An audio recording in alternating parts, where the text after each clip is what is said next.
18th, 2014. It's a regular meeting of the Los Angeles Board of Police Commissioners. Madam Secretary, please call the roll. Good morning. Let the record reflect Commissioners Sobroff, Madison, Figueroa Villa, Kim, and Saltzman are present, and we have a quorum. Number one on the agenda, Commission comments. Kathleen? It feels like it was eons ago, but I did attend the CPAB on a particular Saturday morning.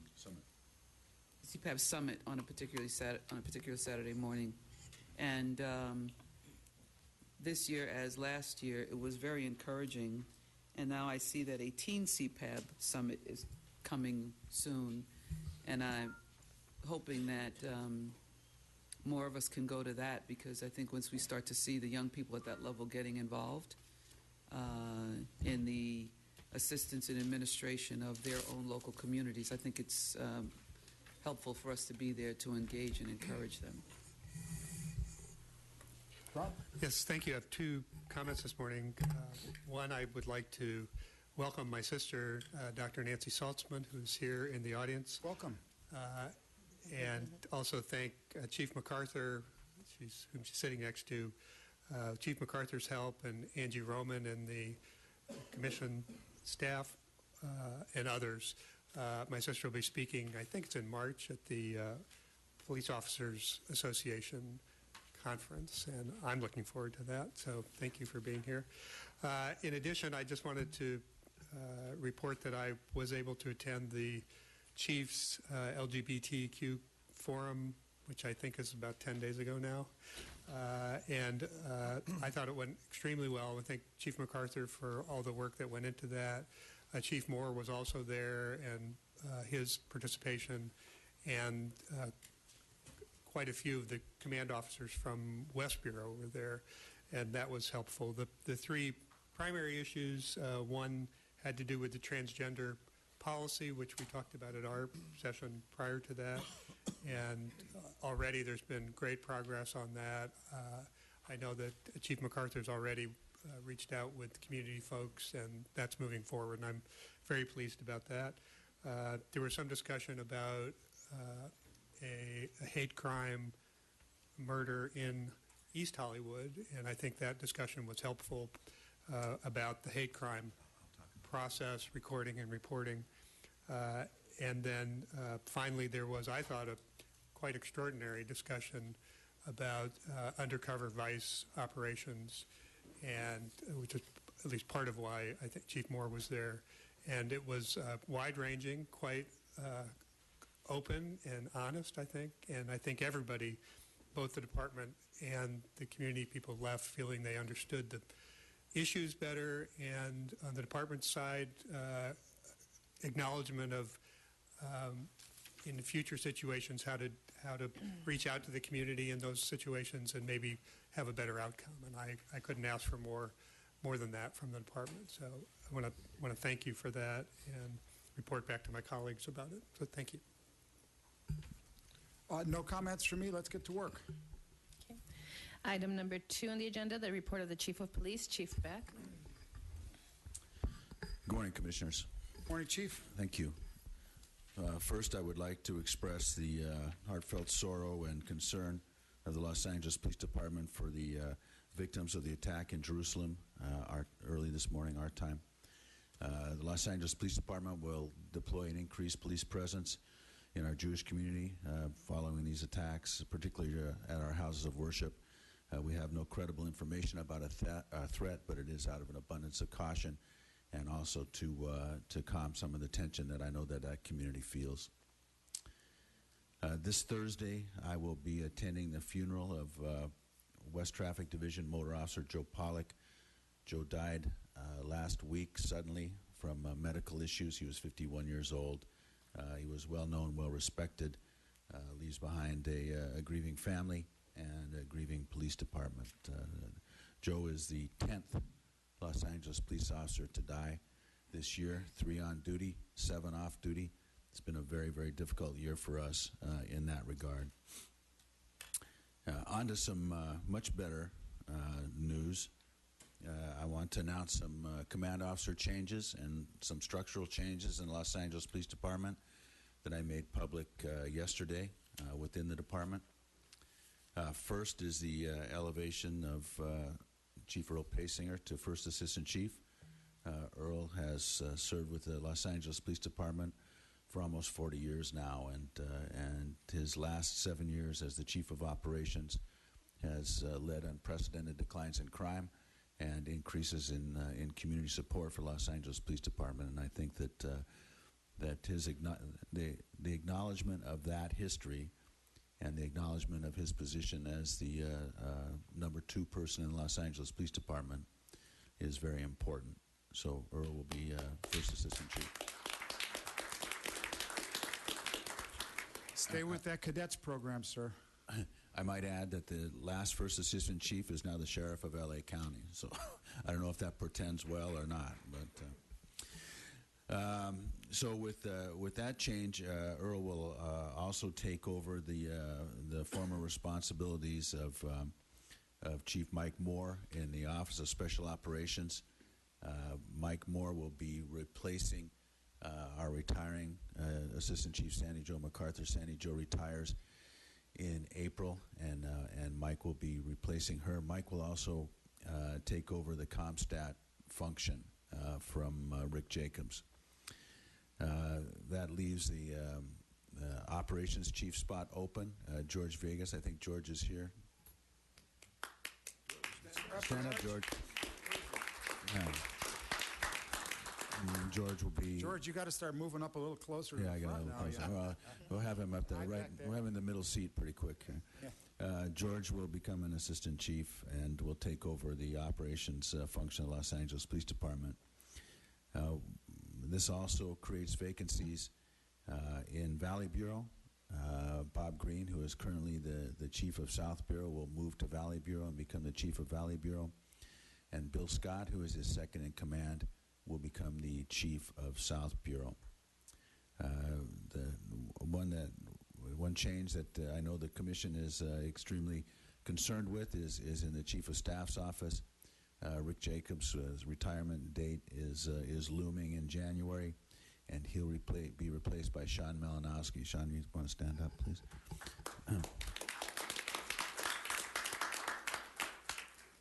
Sean will remain a commander, but will be my direct voice to the department, and the person that keeps the trains running and things on time. Sean is somebody that I have a great deal of confidence, and is somebody that I think will be well suited to that role.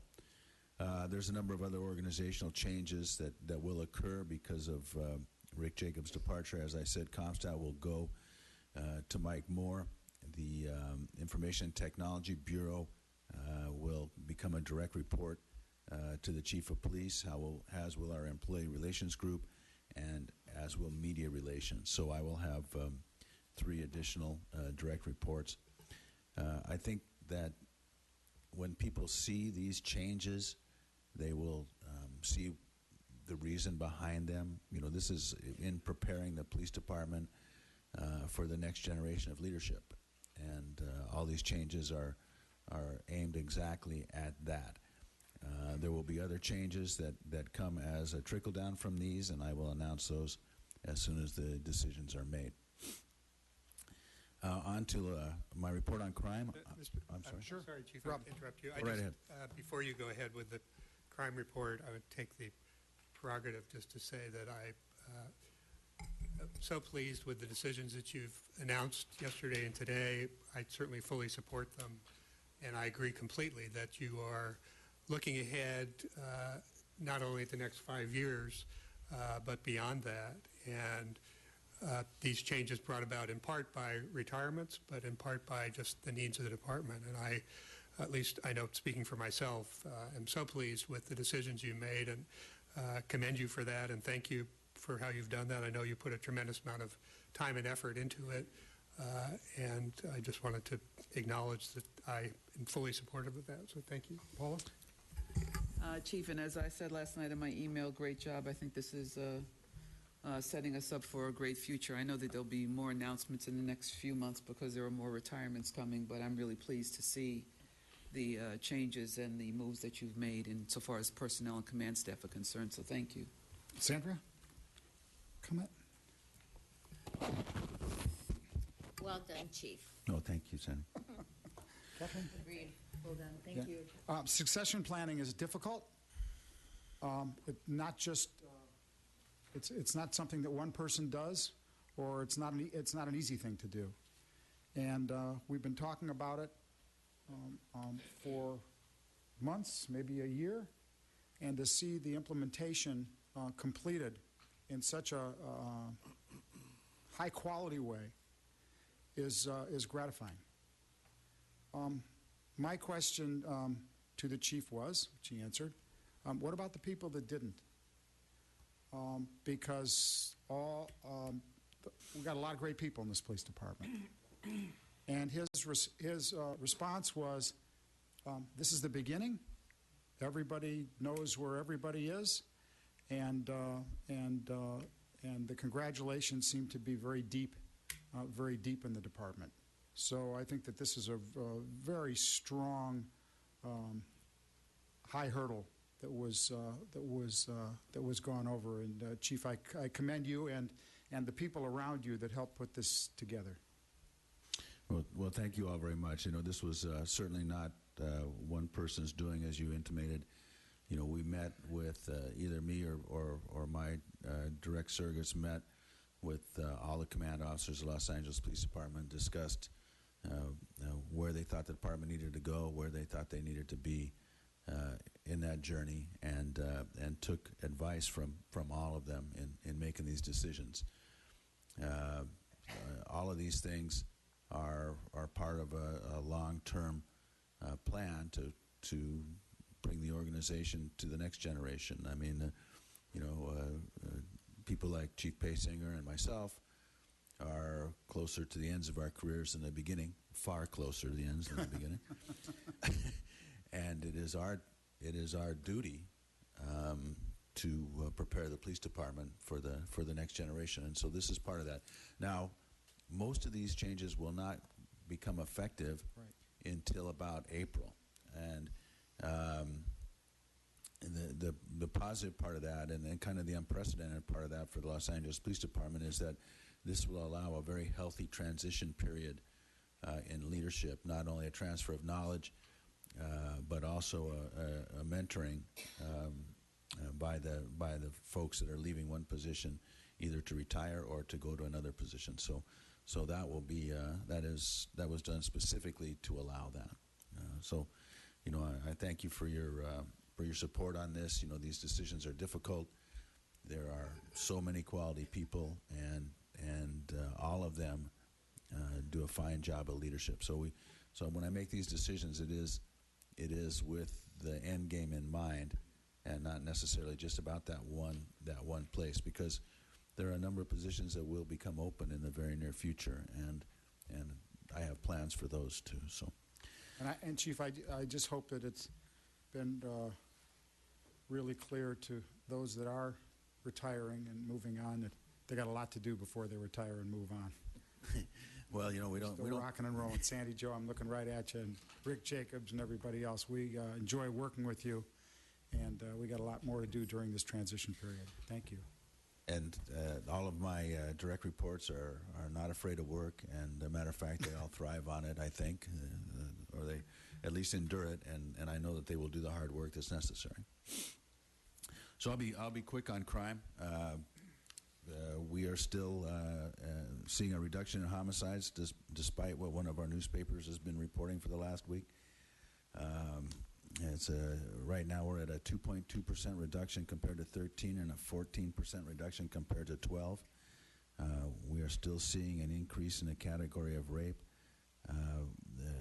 The traditional category of rape, which is what we will report at the end of the year, as mandated by the FBI, is at a 9.6% increase compared to 13, but a 5.8% decrease compared to 12. So, you know, we are not meeting our goal of reducing it from year to year, but it's certainly lower than it's been any year except for 13.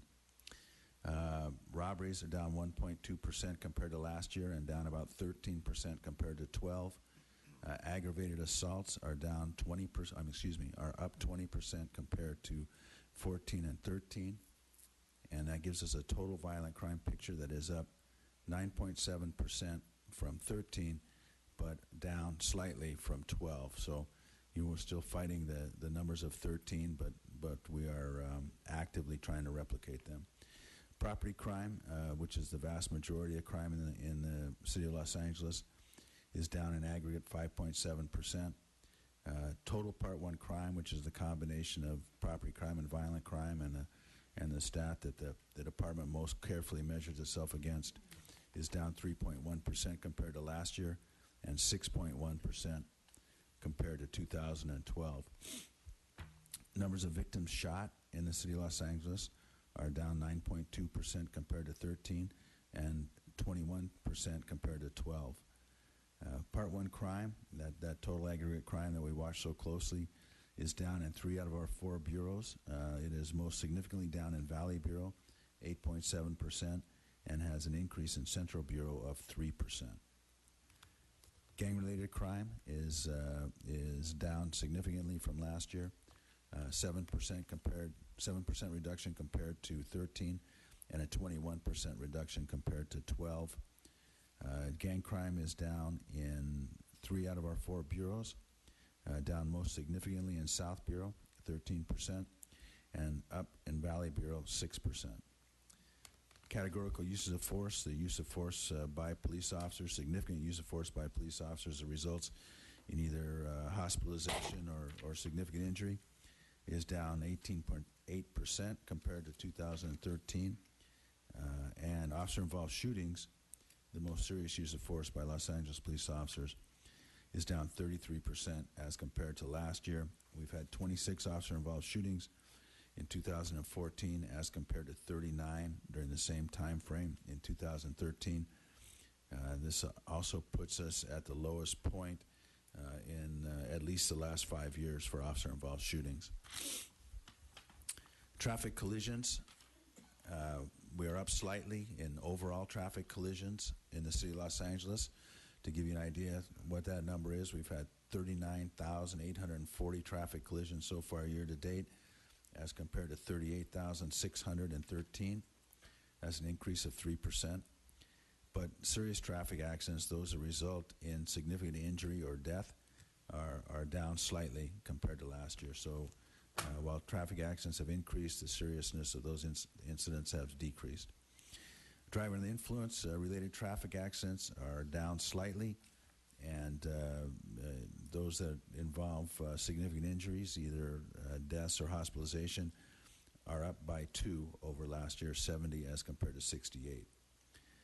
Hit and runs are about even, 0.2% increase, but serious hit and runs are down significantly. This year we've had 146 that resulted in death or injury as compared to 182 last year.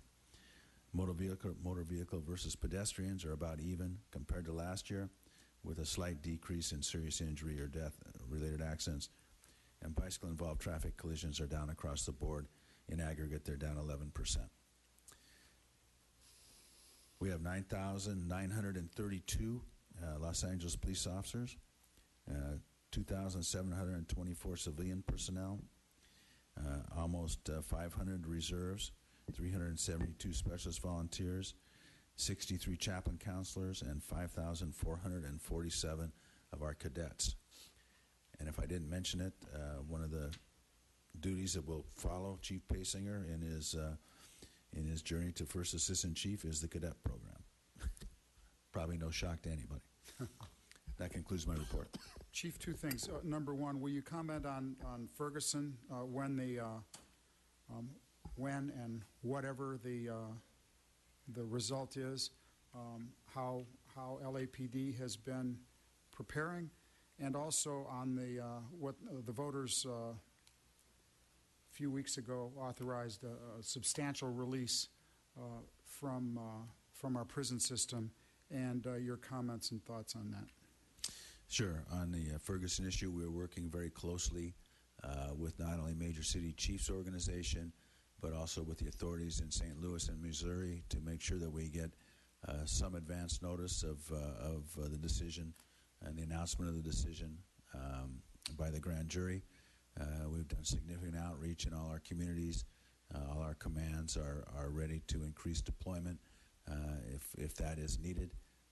We believe that the outreach that we have done will ensure that people are not only able to protest if they so desire, but will protest in a lawful manner.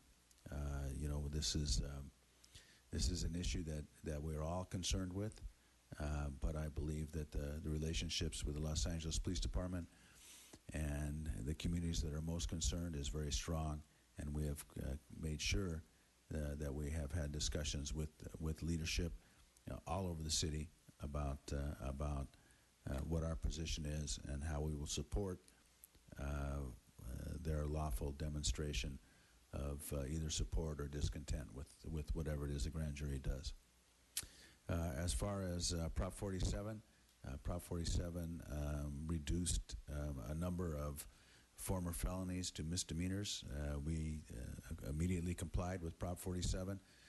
That was one of those laws that goes into effect as soon as the election is over. So at 12:01 on the eve of the election, after Prop 47 passed, we changed our booking stance on simple possession of narcotics and several other categories from felonies to misdemeanors. This is the impact of this is yet to be told. We are monitoring not only crime very closely, but numbers of arrests and types of prosecution. I've had lengthy discussions. I met with Mike Fuhrer yesterday, with Jackie Lacey last week, about what this means to the criminal justice system.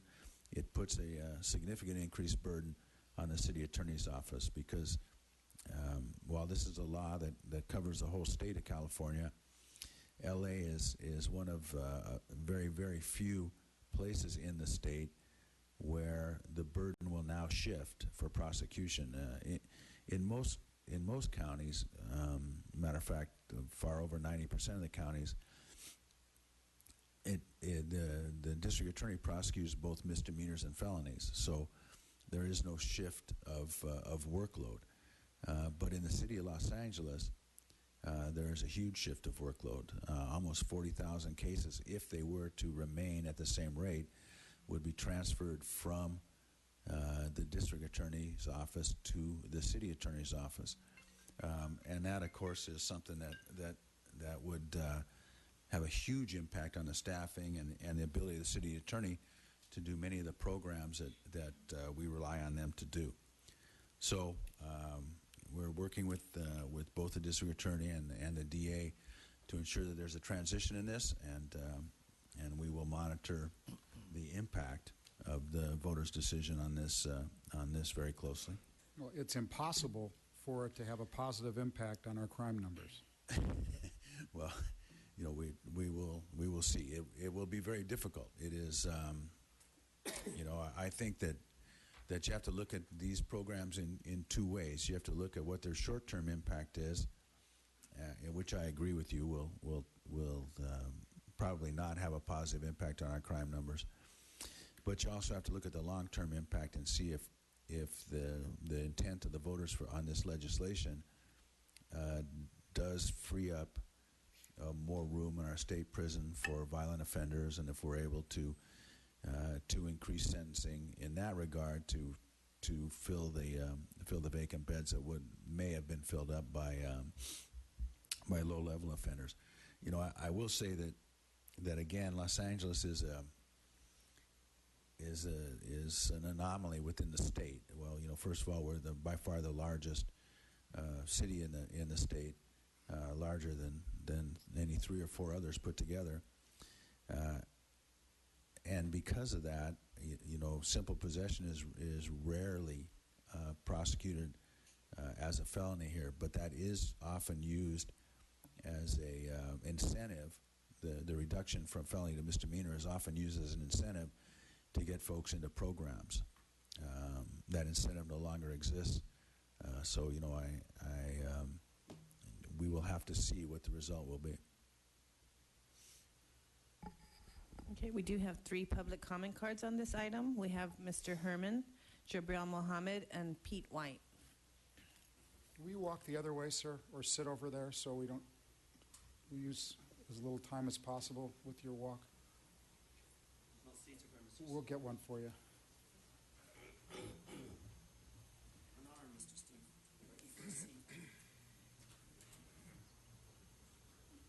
Steve, I am unarmed and looking for a seat. However, the issue in regards to what Chief Beck's report's all about is unmistakable. In minority areas, the increase of death has risen like a mojo on a rise.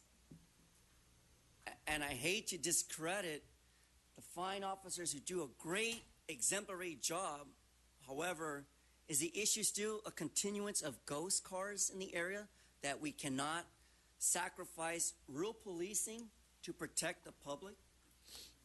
So it is not an unmistakable relevance in this tradition of leaving minorities in their areas without the sacrifice of good protection, but I believe, and if I am politically correct in this statement, that no minorities, regardless of African American or others, should be segregated to the safety and the provisions of better policing. Hopefully I'm not mistaken, Mr. De La Guerra over there. But I'll keep it on the item of interest, which is, again, let's uphold the Brown Act and let's uphold the justice system so that we don't have the demise of our integrity in the city of Los Angeles interrupted by poor policing. And in the future, crime will not exceed any expectation other than you are doing a fine job of policing.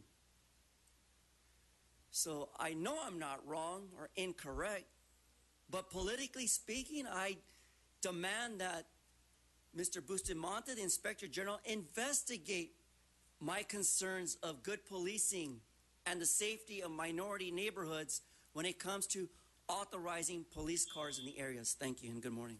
Jabril Mohammed.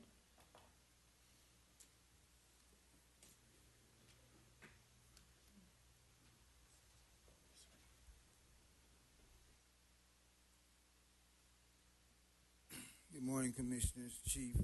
Morning, sir. My concern is the statistics that we received from Chief Beck in regards to significant incidents. And he was saying that there has been a decrease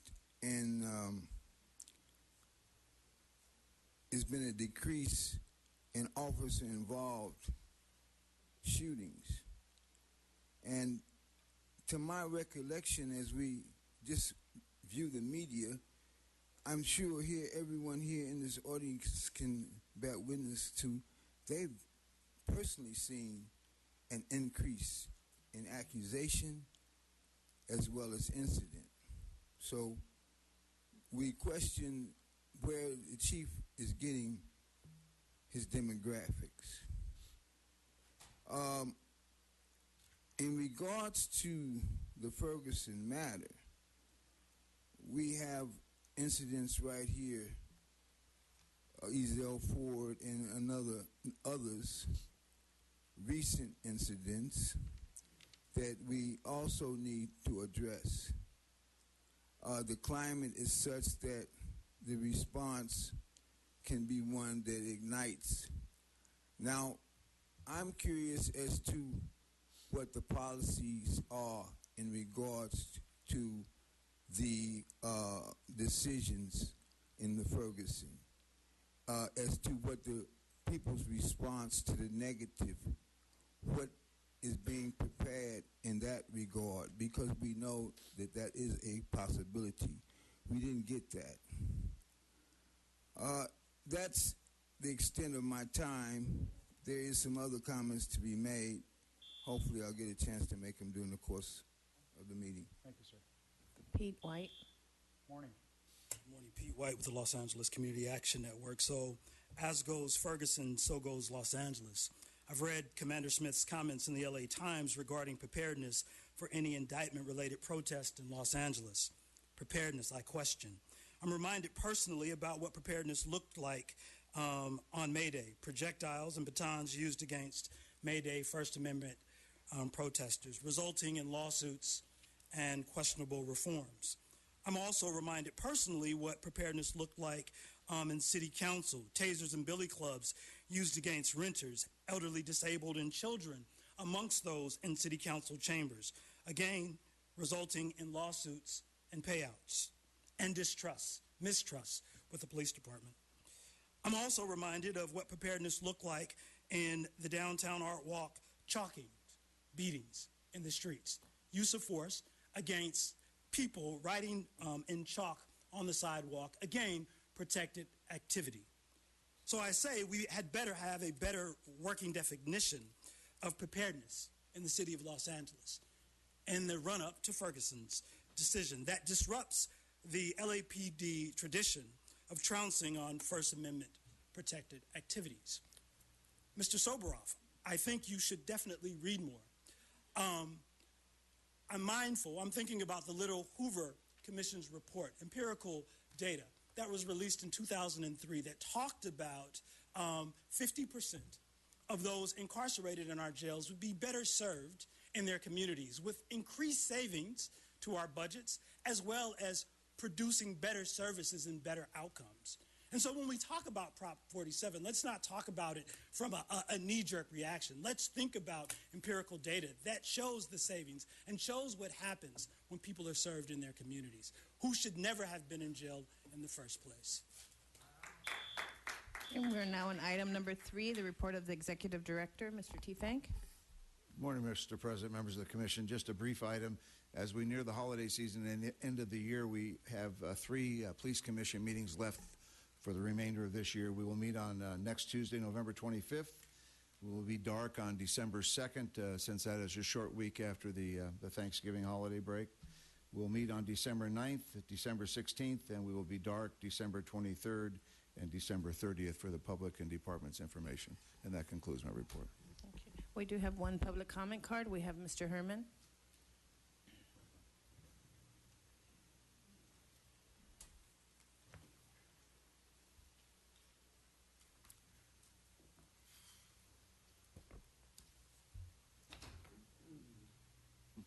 Will somebody give him a seat on that side so it doesn't take 20 minutes of the police commission meeting? One of the officers, please. Thank you. There's a seat for you. Thank you, sir, and good morning again. And again, Mr. Teefank, you are a candid awareness person when it comes to seeing how participation in events can sometimes steer off in the wrong direction, but thank you for acknowledging all our fine officers for their happy holidays to come, and a safe one to all of you.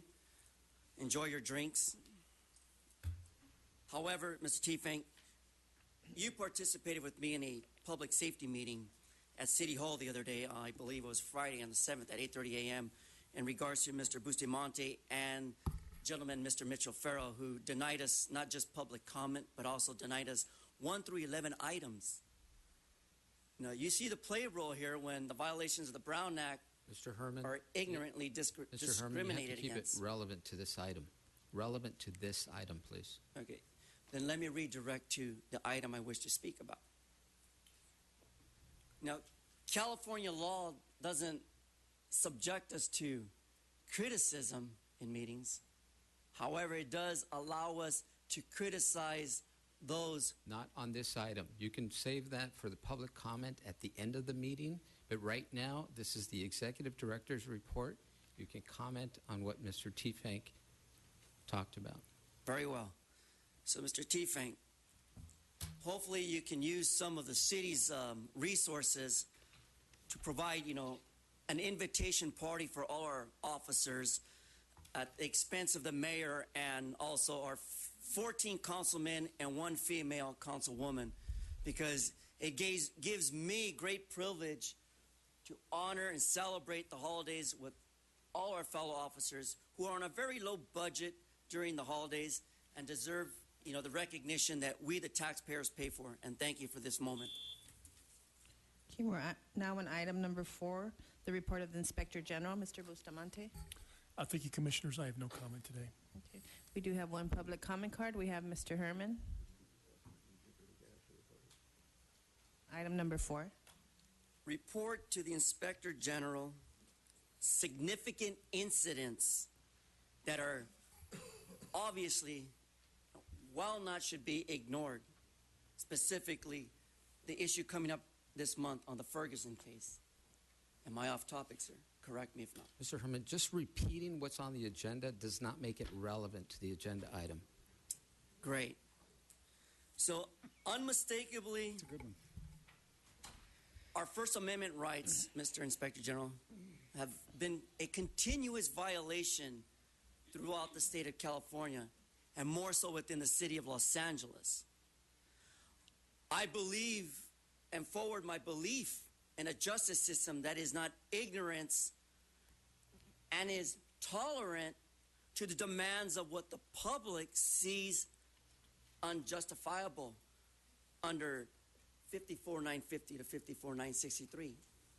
All fall within an umbrella of our rights, respectfully, to speak at any and You can all speak at any agenda meeting items. and any agenda item Thank as you. long as you keep it relevant, which you are not. So- will you keep it relevant? Going back on the relevant of what I'm speaking to you about, Mr. Bustamante, is please investigate the issue on violations of our rights under the First Amendment. Is it really unconstitutional to speak in meetings and be subjected to, the racial discrimination of those who think that their Nazi party of agitation is acceptable to the public? Very nasty word, Nazi party. But we are a republic, and we will remain and continue to remain spoken and without interruption and speechless. Thank you. Okay, we're now on item number 5. Item number 5 consists of information items and filed items relative to noise variances and special event permits submitted for the period ending November 14, 2014. Item number 6, presentations. Do we have any presentations? None today. Thank you. Item number 7 is consent agenda items. These items are considered to be routine and non-controversial, upon which the board is provided with adequate information for approval without inquiry or discussion. We do have comment cards on 7A, 7F, and 7G. Move approval of items 7B, 7C, 7D, 7E, 7H, and 7I. Is that the right ones? Did Yes. you get it right? Okay. A second? Do we have a second? Second. All in favor? Aye. Okay, thank you. Okay. We'll begin with item number 7A, Executive Director's Report dated November 4th, 2014, relative to the approval of a firearms ammunition sales police permit for Yamid Efren Estrada as set forth. And we have one comment card from Mr. Herman.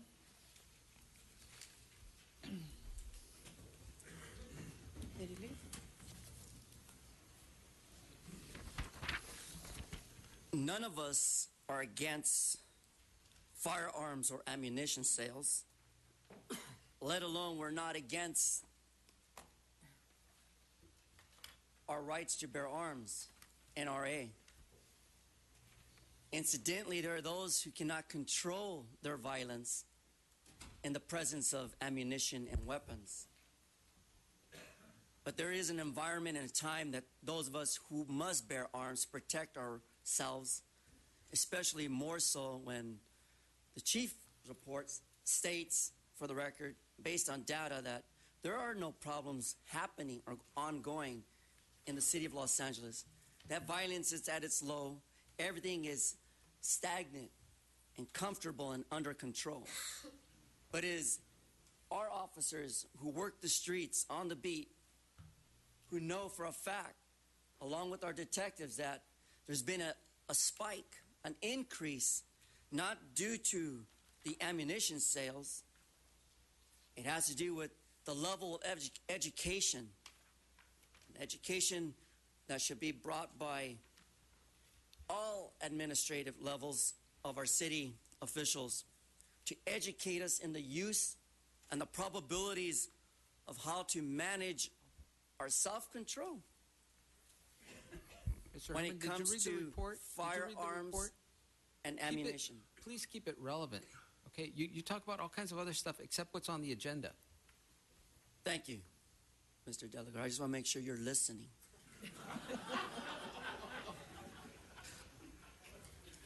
So in conclusion, and to hold up most of my time, I'm going to reserve your time and let you keep your 6 seconds. Thank you. Comment card from Jabral Mohammed.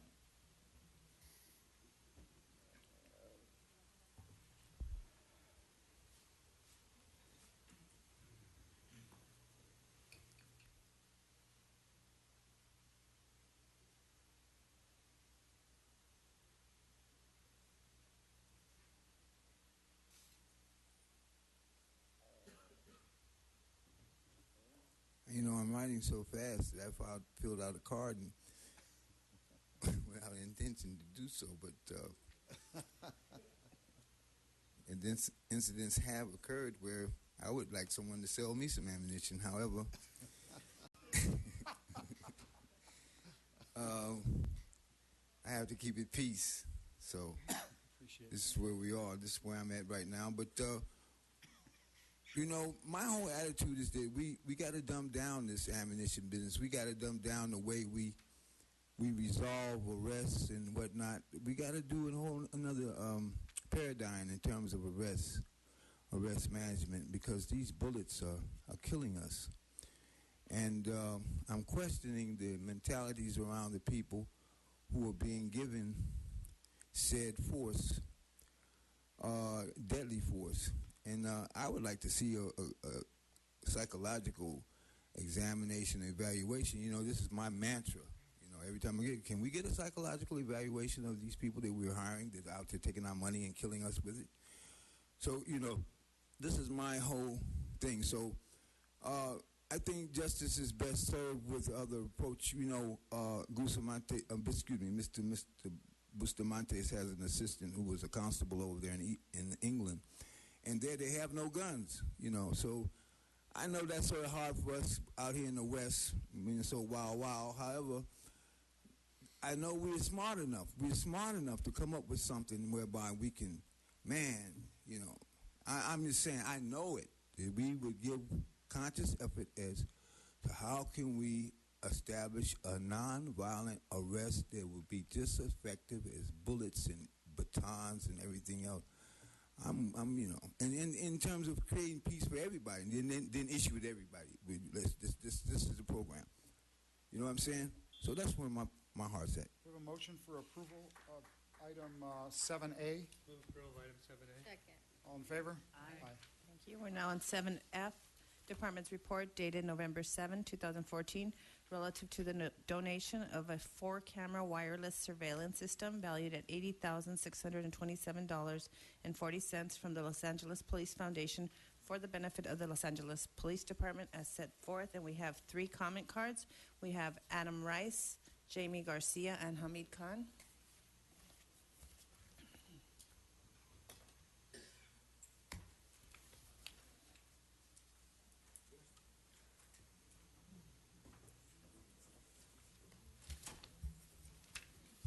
Welcome. Hi, good morning. My name is Hamid Khan with the Stop LAPD Spying Coalition and the Los Angeles Community Action Network. I'm looking at the agenda over here and looking at the definition of consent agenda items, and it says that the consent agenda items are considered to be routine and non-controversial upon which documentation provided to the board is adequate to give sufficient information for approval without inquiry or discussion. But when you look at the agenda items in there, and particularly looking at 7F, what you have is an ongoing routine which are considered non-controversial items of private money being funneled into the police foundation, which is then funneled into both the department, and in return, there's a huge conflict of interest where the same organization, the same companies are getting multi-million-dollar contracts. There was an article that came out in ProPublica that kind of laid out that what kind of conflict of interest and complete non-transparency is taking place. So, looking at the first modest mission, which was stated to pay to outfit police units with medical kits to treat gunshot wounds, have now resulted in just acquiring massive programs that engage in surveillance, spying, and infiltration. Palantir, a company that was an extension, that is a part of CIA's venture capital arm, is now is stated to have given the Police Foundation $10,000 in donation, but in return got hundreds of millions of dollars of contract both from NYPD and the Los Angeles Police Department.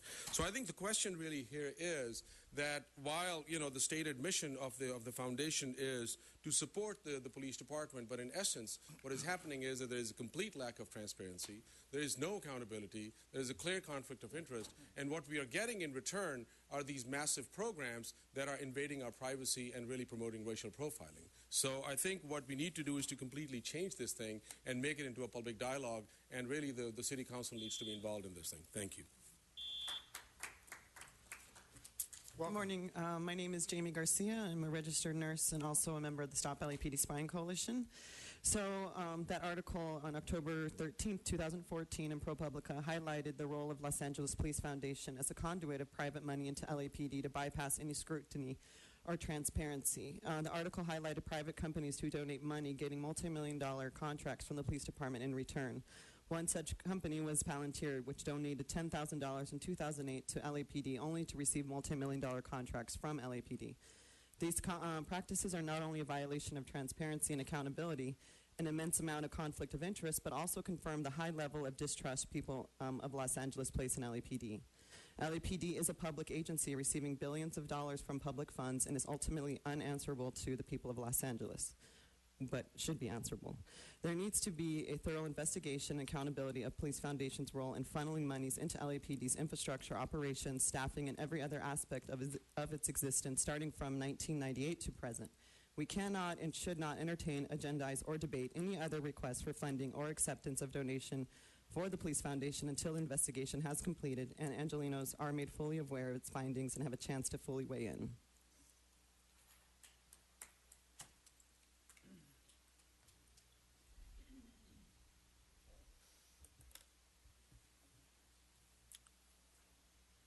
Good morning, Commissioners. Morning. My name is Adam Rice with the Los Angeles Community Action Network, and I think Brother Hamid and Sister Jamie really broke down what we're trying to say. What we need in our police department that sucks up 57% of our budget every year is transparency, is accountability to the people.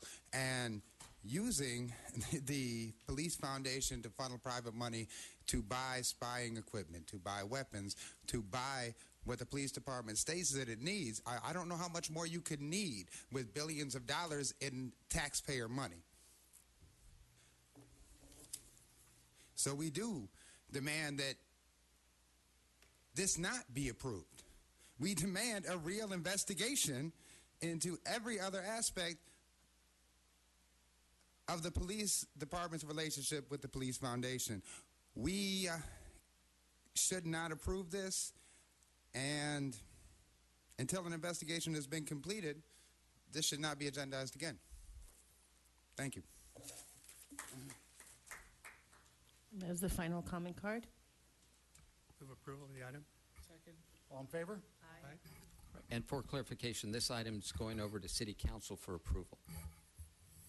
Okay, we're now on item 7G, Department's report dated November 7th, 2014, relative to the donation of funding for a media presentation on counterterrorism and Special Operations Bureau countering violent extremists, valued at $5,000 from the Los Angeles Police Foundation for the benefit of the Los Angeles Police Department as set forth. And we have one comment card. We have Mr. Hamid Khan. Hi, good morning. Hamid Khan with the Stop LAPD Spying Coalition.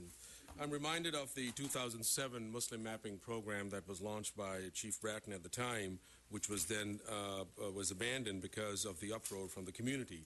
And slowly what we are seeing again is this again rising up of this demonization and a broad-based criminalization of a community. I'm reminded the basis for the Japanese internment and the concentration camps. And at that time, General DeWitt, and I quote, what he said was that persons of Japanese ancestry contain enemy race blood, hence inherently disloyal and shall always stay unassimilable. And I think what we are seeing is, again, this whole issue of criminalizing and demonizing a community. Because what is embedded in countering violent extremism and the homegrown violent extremism concept is behavioral surveillance and data mining. And repeatedly we have seen these as failed theories and failed concepts. There's a whole study by the National Academy of Sciences that came out in 2008 and was done by the National Academy of Sciences, Engineering, and Medicine that completely details at length in a 350-page report that I would urge you to read it, that it debunks the notion of behavioral surveillance as in the counterterrorism context, that there is no scientific consensus to engage in that. And that's what it does, basically, the three concepts being prevention, intervention, and ejection. So in essence, when we look at it, that rather than going down the road of not getting caught up and using a broad brush stroke of demonizing a community and just kind of just creating the other as the face of the enemy, as the face of the terror. My name is Hamid Hussain Khan. I'm a walking target as a result of this thing as well. And there are hundreds and thousands of other people who become a walking target. And we've seen what See Something, Say Something has done. Just in Los Angeles, we have gotten information through the Public Records Act that 72% of the iWatch See Something, Say Something program has resulted in people reporting and profiling people where it doesn't even meet basic department guidelines. So we need to take a very serious look at this.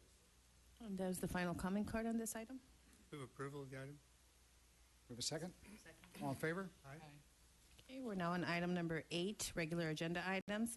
8A and 8B are verbal presentations. We do have cards for 8A, 8B, 8C, 8D, and 8I.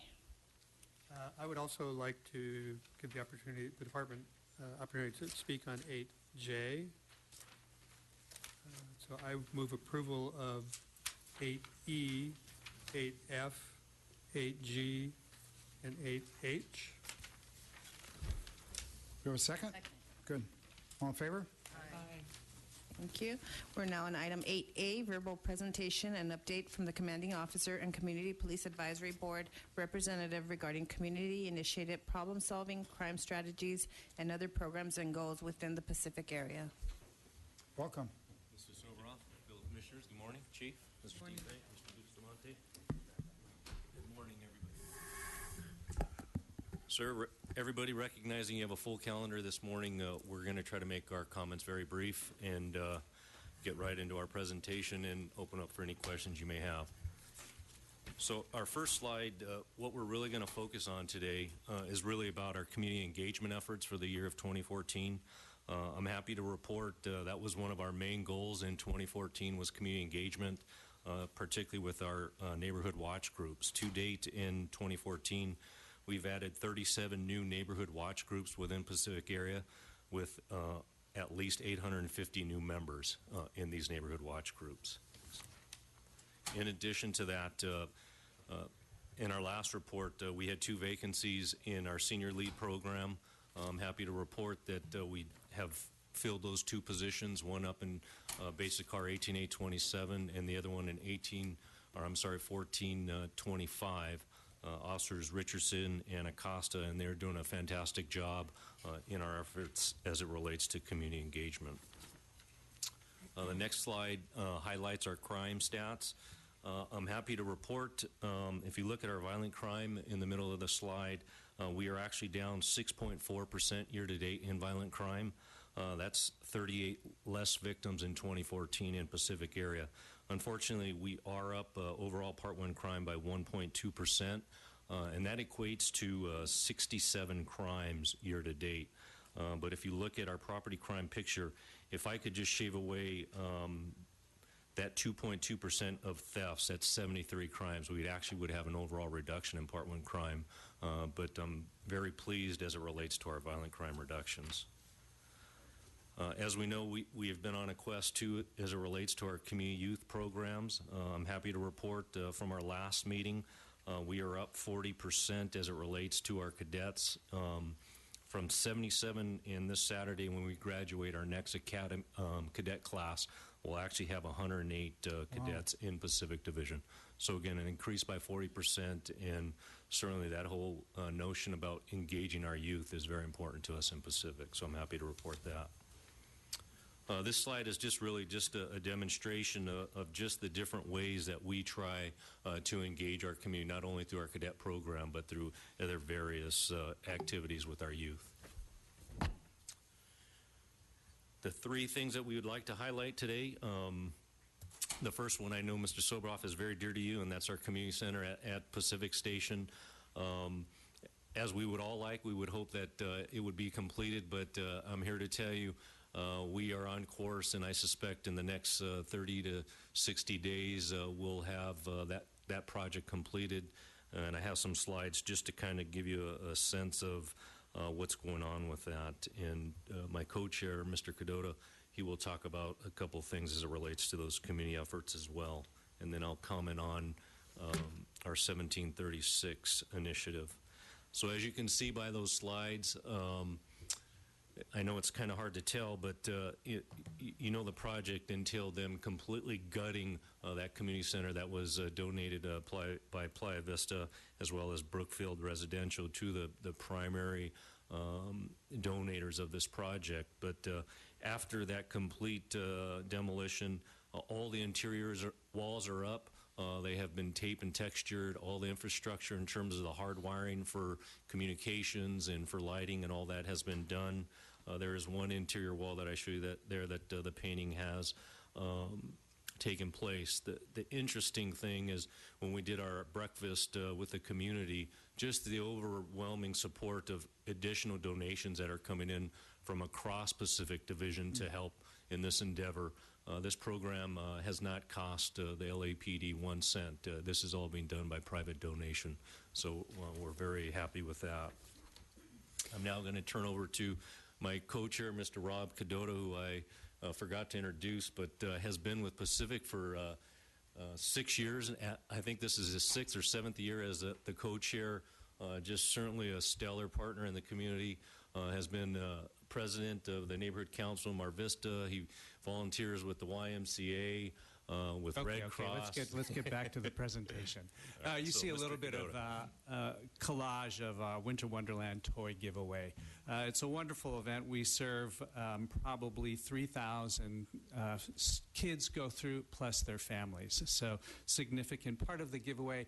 Kids get to go into a magical tent, pick a couple of toys, and then we also give away a number of food baskets to families in need. The event spurs local events in the community to develop the toys. So there are Venice's Muscle Beach Toy Drive to the Shelby Car Club having gatherings, to local stores donating food, block clubs, neighborhood watch associations contribute, local rotaries and chambers of commerce participate. So all around this one wonderful event. The event used to be at night because kids were coming out and spending the night. We shifted to a daytime. We still have people coming, waiting in line for 8 to 10 hours for a toy, which I think drives home the impact for the community need and helps coalesce a sense of drive and vision. We have volunteers who come help sort all of the donated toys to make it help the student, the kid, pick toys, and then assist through the event. And we have lots of corporate partners and sponsors. The other part of the Winter Wonderland is also the Santa sleigh rides. LAPD Pacific has a sleigh that is pulled through the community in a black and white with lights flashing, low-speed chase with kids. And many communities sponsor stops where they have impromptu block parties with hot cocoa and get to sit on Santa's lap, and officers come out and participate. It's a lovely event for both the youth and family, and patrol officers at times get to see a different part of the community that they don't see. So that's that slide. We're seeing all these. We're not ignoring you. No, yes. All these slides are on our screens. Our National Night Out has been for the last couple of years, a community softball game. I imported my Chicago 16-inch softball. We put that away and went big. We went all in and just kind of threw the kitchen sink at this year's event. And with some help from Monica Harmon, who is a driving force in many of the things that we did, we really had strong participation by many city departments and corporate sponsors, and we drew where we typically drawing a couple of hundred to our wonderful baseball game. This drew over 1,000 kids. It was a really terrific event, and I don't know that we're going to be able to replicate it again or on an annual basis, but it was a wonderful mark in time. We also, in Pacific, had the opportunity in October to host a kickoff conference to National Bullying Prevention Month. And this is at one of the local charter schools. We had a number of city and national entities speaking along with Pacific, and a number of TV outlets. We had 4 TV stations there, and they conducted interviews with over a dozen kids after the event, giving them some public speaking opportunity and talking about the relevance of bullying in their lives in a really wonderful local school. The point was that it's happening all over. Monica has made presentations to over 50,000 kids and families. Our last picture is a little bit of also public health services coming into and reaching out, a mobile unit serving Vision to Learn. We brought them to Mar Vista Family Center. This is also Where's Waldo or Where's Monica, because she's in the picture as well, and helped that event happen. Okay, the next slide is one of our partners, the 1736 Family Crisis Center. They will tell you that the LAPD Pacific Division was very instrumental in them getting awarded a $1 million grant to open up a brand new facility in Mar Vista. But I'm here to tell you we supported them simply because of the work that they do for our youth in our community. And as we know, we have a struggle with our homeless youth in Pacific.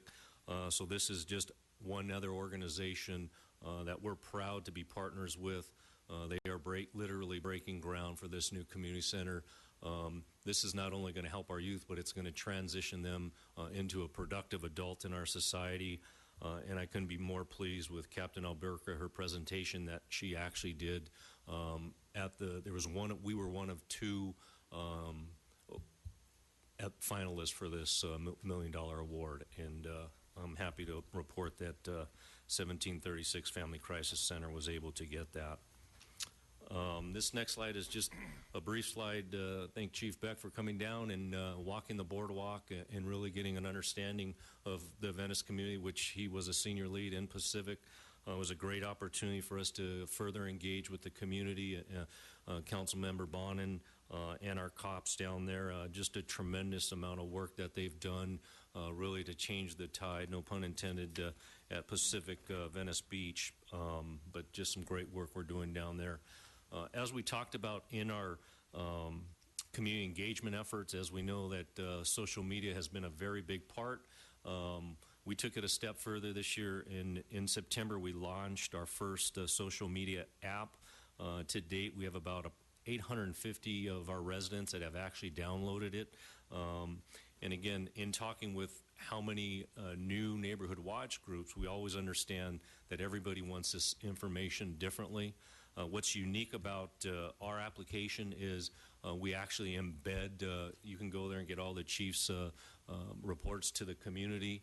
It's not a buffering to where you got to wait for it to load. And so we've been getting a lot of positive feedback as it relates to how we're sharing information specific to Pacific and the LAPD to the community. This last slide is just really to try to sum it all up in how we're bringing community together, how we're bringing important crime-fighting strategies together at Pacific. You know, with predictive policing, I think it's always important for us to remind the community about constitutional policing, and that's why our predictive policing and our smart policing is always focused on locations and not on suspects, and we continually to talk about that with our community. And I think because of our neighborhood watch connection that we're having, we're starting to see those results as it relates, again, that 6.4% reduction in violent crime. We're only 66 crimes from going even, and I believe we'll achieve that by the end of the year. Each neighborhood in Pacific is a little bit different, but this is a great example of Westchester coming together around a concern around crime in their area, hosting a community meeting where over 400 people showed up, understanding the importance of community and police partnership, really building out their neighborhood watch program, and even adopting a dog patrol, where people who are walking their dogs, who are normally out and about, are now walking around with a little bit more intent and vigor and looking out for their neighborhood. So a nice opportunity to talk a little bit about community and police partnership. Thank you. That's our report. This is before the drought, though. It's a little browner. Great. Thanks, Brian, Ron, Rob. Thank you. I don't have a question. I just have one comment. I don't live in Pacific, but as I think you both know, my husband was active as a big brother with a little brother who, for a number of years, and his little brother ended up in the cadet program at Pacific, and it played an extraordinary role in his development. And I'm happy to report he's currently a successful college sophomore at St. John's studying law enforcement. And so I want to thank you for that, and I will keep you posted each time you come back. That's great. Thank you very much. Thank you. Okay. We do have two public comment cards. We have Monica Harmon and Jabral Mohammed.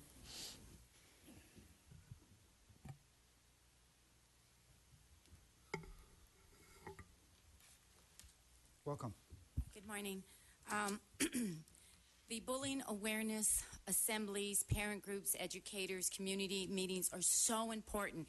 And as this man behind me said, we shouldn't have see something, say something. I want to just say schools like Burbank High School, South Pasadena, one in Orange County, Van Nuys Elementary School, where one of the students brought a gun to school. If the students wouldn't have saw something and said something, who knows what might have happened. The active shooters are victims of bullying, or many of the ones that have been having these acts of violence. So see something, say something is something definitely I start my bullying awareness assemblies with.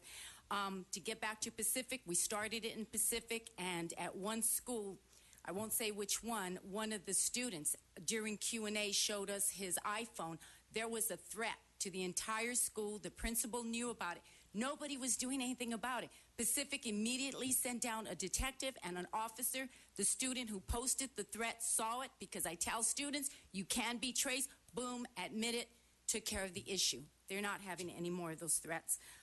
We have over 100 block captains. We're very proud of that. We gave out free costumes to over 500 needy kids.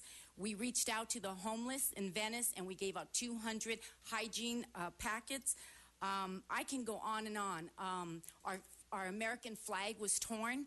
Captain Johnson jumped on it in 2 days. We had a new one, and when I started telling friends citywide, they noticed their division American flags that are outside the station were torn, and they replaced them. Hollenbeck was one of them.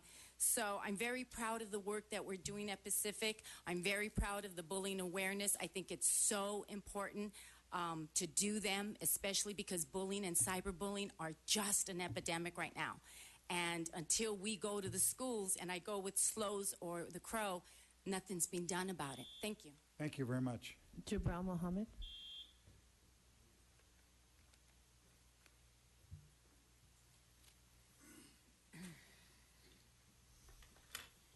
Good afternoon, Commissioners, Chief. This is Jabral Mohammed for Bismillah, the Justice Movement.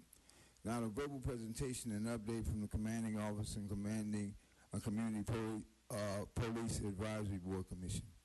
So now, this representing community initiatives through problem solving. What I observed was some nice posters and nice pictures and whatnot. It's good. I pray it wasn't eyewash. But now, what I'm curious as to is the outreach. That Venice is I know that community, and I didn't see enough outreach. I didn't see enough. They have some gangs in Venice, And I'm saying, are we trying to incorporate and resolve the reason for that, Gaines?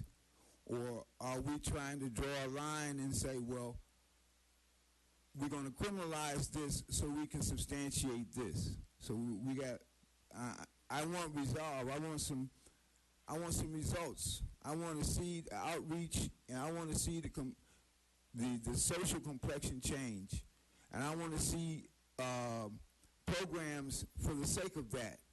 Okay, now it sounds good that we reached out and we got one person that is involved into police in law enforcement. But everybody doesn't want to be a police, and they also want to be successful. So we want to be able to access and approach those youth who may feel disenfranchised by law enforcement. However, they still need a opportunity to be given a chance. I want to see more of that. I want to see more I want to see the complexion. You know what I'm saying. Thank you, sir. Okay, we're now on item 8B, verbal presentations and discussion by the department, Office of the Mayor, Office of the City Attorney, and the City Domestic Violence Task Force relative to the services provided to victims of domestic violence. Mr. President, Commissioner, if I could just set this up. This is a result of a request from Commissioner Madison about 6 weeks ago for a presentation on domestic violence and the city resources that are combined to deal with the issues. So with that, I'll introduce Chief Albany, so I think we'll introduce the speakers, and you'll have your presentation. Members of the Commission, good morning. Chief Beck, Inspector General Bustamante.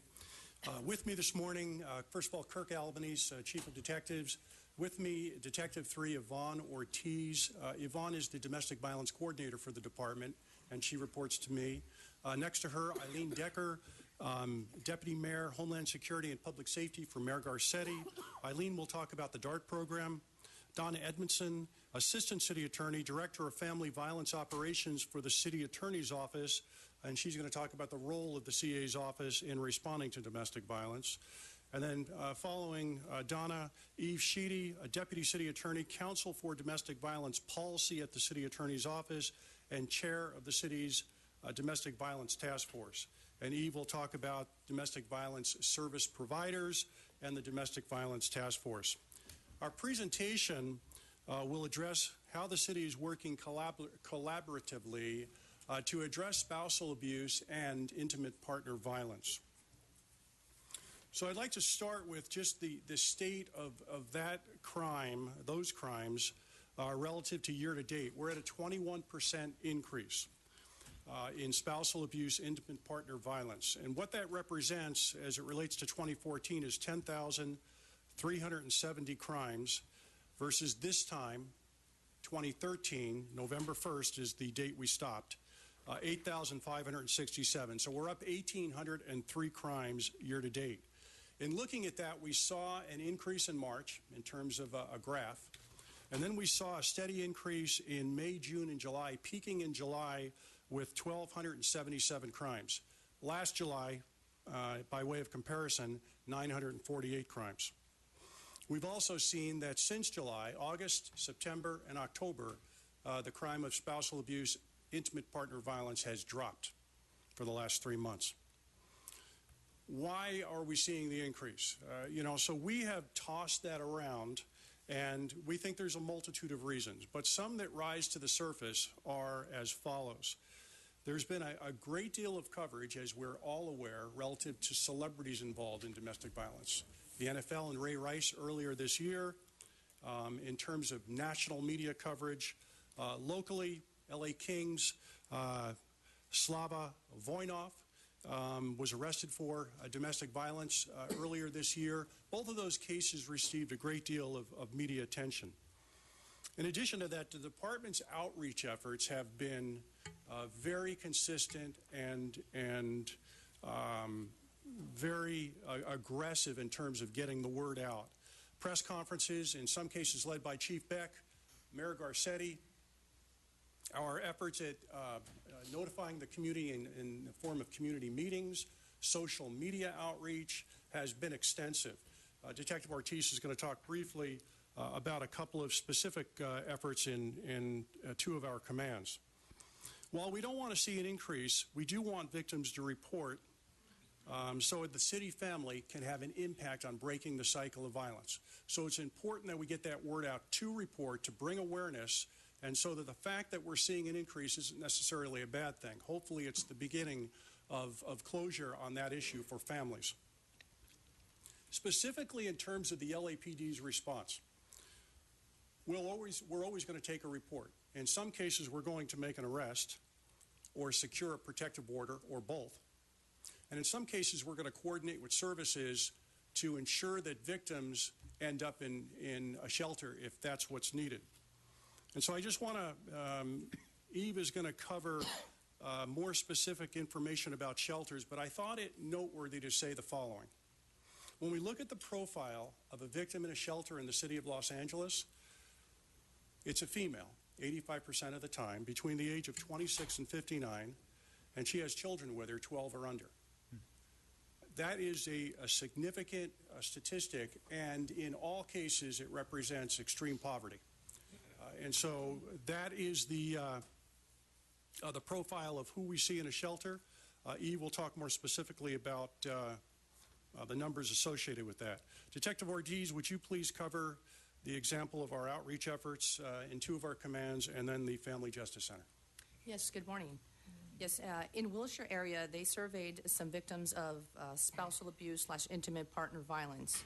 And the survey revealed a specific victim profile for Wilshire, where over half had children, many of which were school-aged. So what Wilshire did was that they partnered with the Los Angeles High School, and their administration agreed to add domestic violence assistance information to the school's website. And then the school itself then utilized their phone system to mass call the parents and advise them of the resources that were located on their website. Now, in terms of Mission Area created a resource flyer, both in English and Spanish, specifically for suspects who had been arrested for spousal abuse, intimate partner violence. And then these flyers were in turn placed in the arrestee's property bag.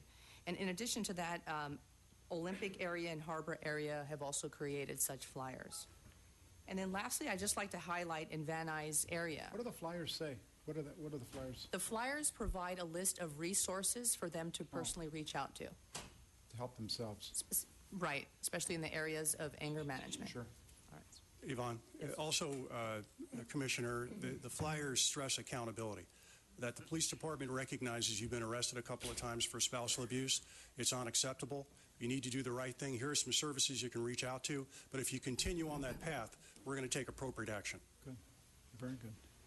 And then lastly, I'd like to highlight Van Nuys area, where we have the Family Justice Center, which consists of on-site partner agencies that include the Los Angeles Police Department, Northridge Hospital's Center of Assault Treatment Services, Strength United, which is a charter center of California State University of Northridge, Neighborhood Legal Services, Department of Children and Family Services, and the Los Angeles City and District Attorney.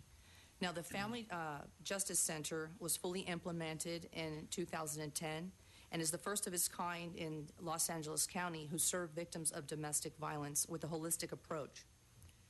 This co-location model draws upon best practices in the field of family violence intervention and prevention identified by the U.S. Department of Justice, the Office on Violence Against Women.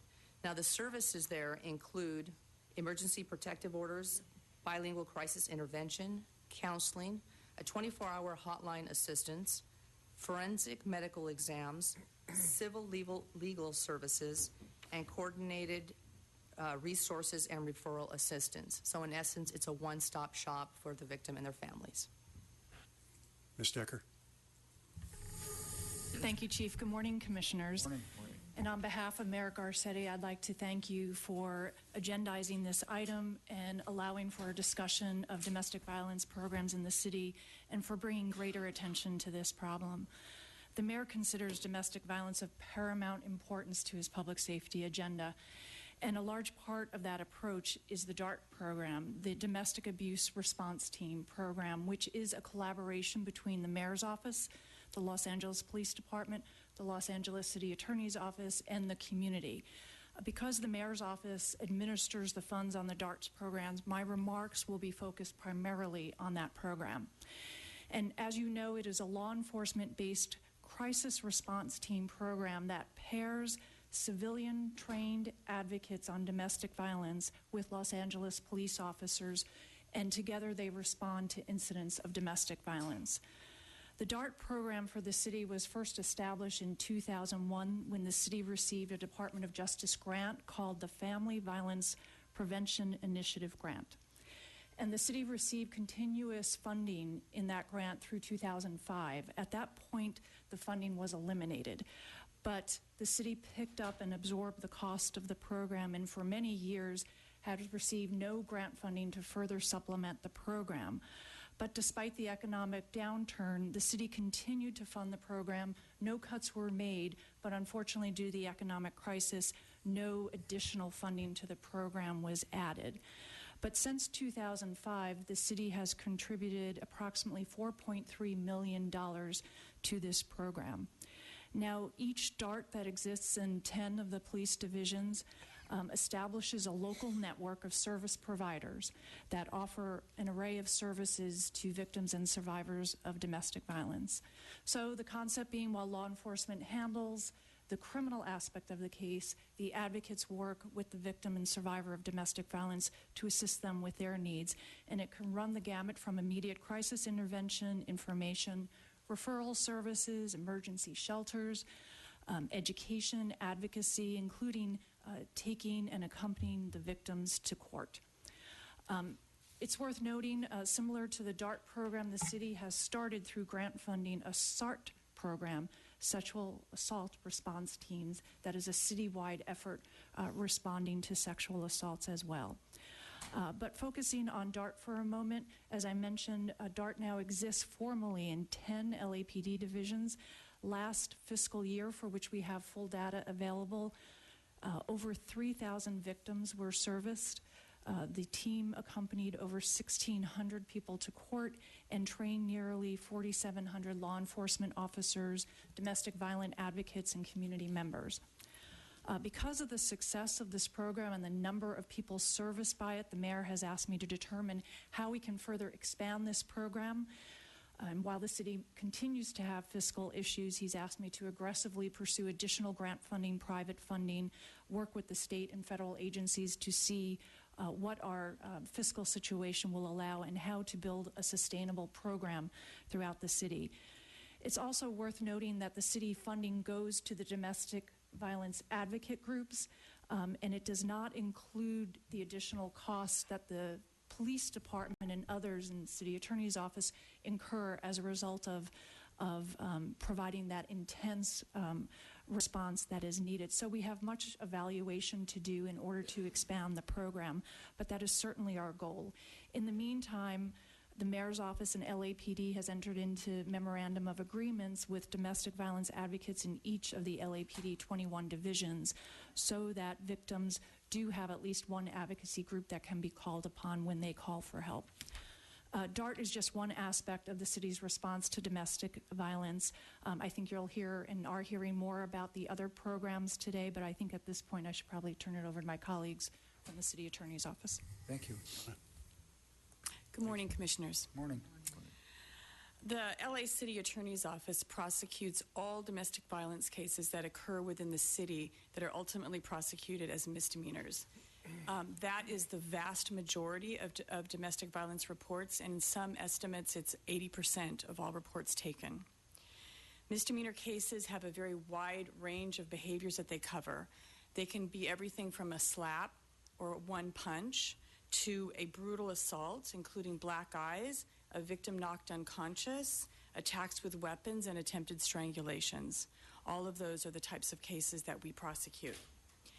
Our first involvement in a domestic violence case is when a report is brought to us by the Los Angeles Police Department. That report can be brought to us either as a straight misdemeanor, because some of the charges are just misdemeanor charges, or other charges are what we call wobblers, which are cases that can be prosecuted as a felony or a misdemeanor.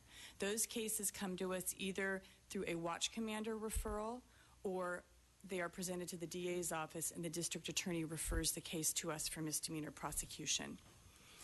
We review for filing approximately 10,000 cases a year, and those are only counting the physical assault cases. There are many more domestic violence-related cases, which may be a trespass, a violation of a restraining order, vandalism that occurs between intimate partners or former intimate partners. We file about 3,000 cases a year office-wide, again, just talking about the physical assault types of cases. Once a case is filed, it's prosecuted by our office in two ways. The first is that the more minor cases are handled at our branch operations and are handled as simple misdemeanor prosecutions in the typical form we prosecute cases. The more serious cases we see are handled by our Family Violence Vertical Prosecution Unit that was established in 1997. That unit handles the more serious cases either based upon the particular incident, usually looking at the level of injury that was sustained by the victim, or by the criminal history of the defendant, whether or not they've been convicted of domestic violence in the past or have a serious violent felony history.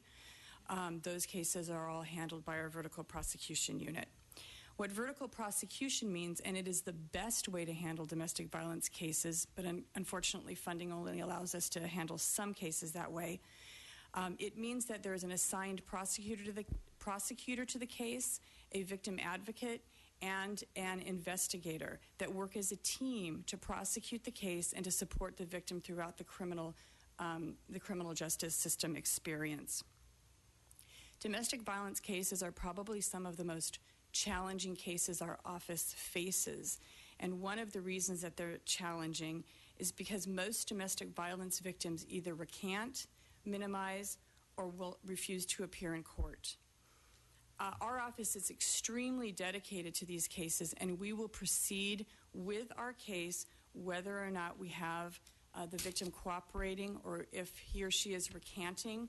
We proceed anyway, because we want to hold batterers accountable and stop the cycle of violence. So through the use of 911 tapes, statements of police officers, photographs, and oftentimes recorded jailhouse telephone calls, we will present our case even if we don't have the victim on our side. Despite these difficulties, we have an excellent conviction rate. Our Family Violence Unit typically has a 97 to 98% conviction rate, and our office overall, with regard to domestic violence cases, has about an 85% conviction rate. Once a defendant is convicted, there's also a range of sentences that can be imposed. They typically include 3 years of probation, a batterer's treatment program, a protective order for the victim, and then there always is the option of jail time.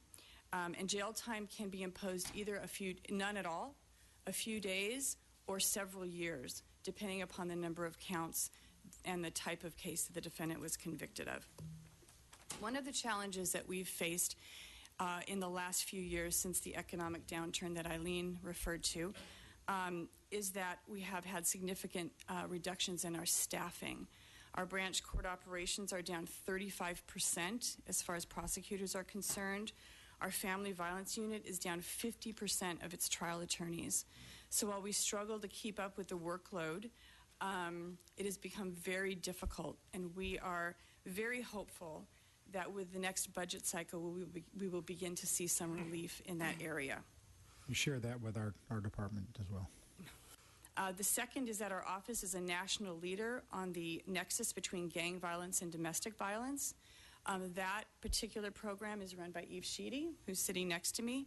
And she's organized a coalition of gang intervention specialists and domestic violence service providers to work together to break there's an ongoing cycle between family violence and community violence in these types of communities, and she is working to have those service providers work together in order to break the cycle of violence. And last, we have a new Children Exposed to Violence program within our office. We know that children are who are exposed to repeated acts of domestic violence in their homes are traumatized and actually can have their brain chemistry changed.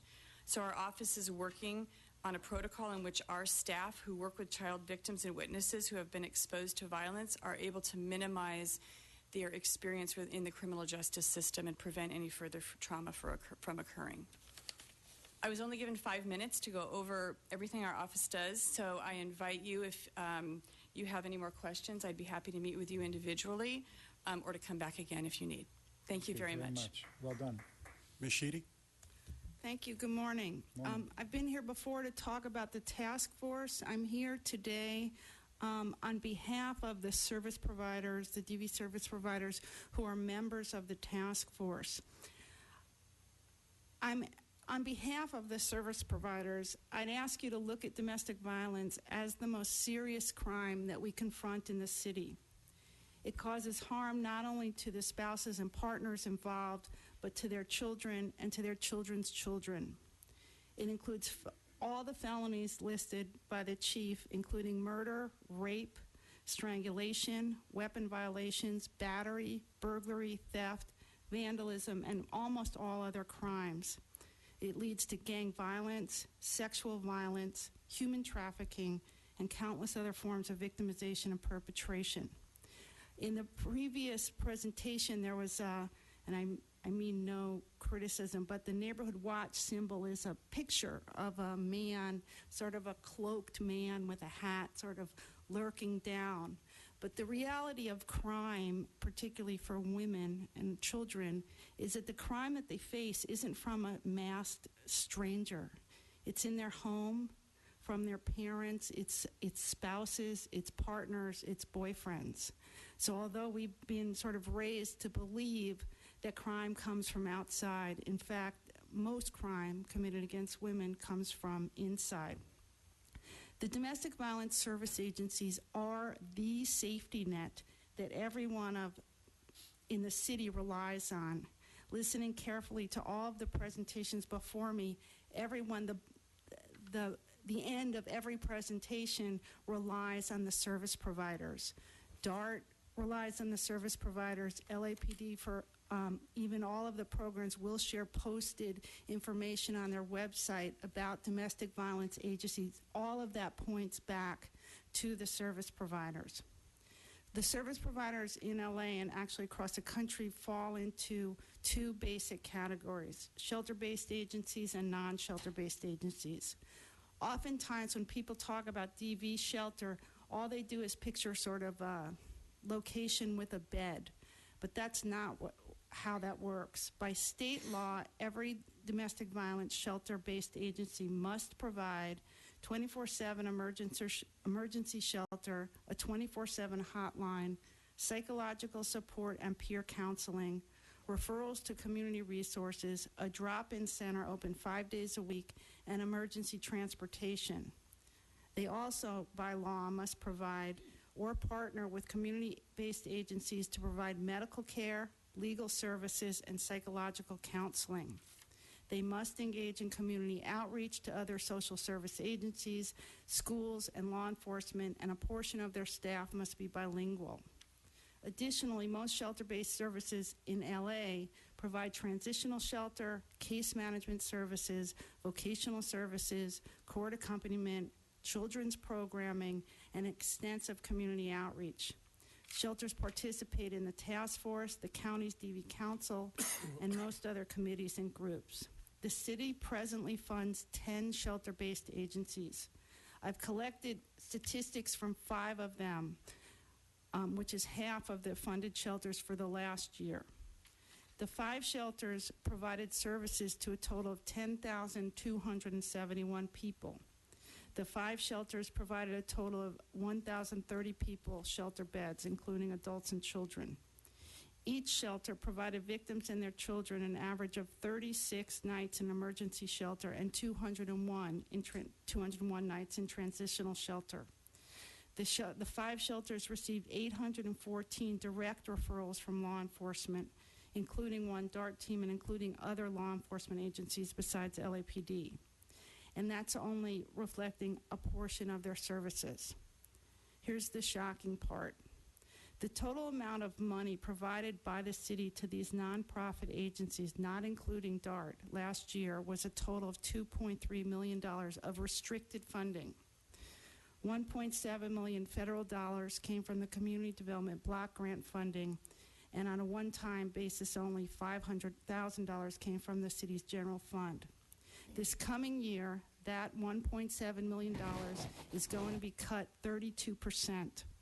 So the shelter-based agencies, the 10 shelter-based agencies, can expect total $1.2 million of restricted funding from the city. And as of today, don't know if the remainder will be covered. That's a total of $120,000 per shelter per year, which must be used to obtain specific outcomes set forth by the city, which may or may not overlap with the comprehensive services they're required to provide. Non-shelter-based agencies also provide services with the exception of shelter beds. They run hotlines, legal programs, school-based programs, community outreach, and many of the other services like shelter-based agencies. The majority of services provided to DV victims are not shelter beds. Accordingly, non-shelter-based agencies are important. One non-shelter-based agency in the city received over 5,400 DV-based hotline calls and 134 domestic violence walk-in clients. Non-shelter-based agencies receive no money from the city unless they're part of a DART team. And then the funding is for DART and not for their other services. We have very, very high expectations from our service providers in the city, and we all expect them to be there when we need them 24 hours a day, 7 days a week. We ask you to support LAPD's efforts to increase and improve their response to DV, and we support the expansion of DART to all 21 divisions. But we're also here to ask for your support in looking for ways, like Eileen said, to increase funding for domestic violence agencies from the city and elsewhere, because domestic violence agencies like the police, like the city attorney's office, are agencies that provide public safety to families throughout Los Angeles. Thank you very much. Questions from the commission?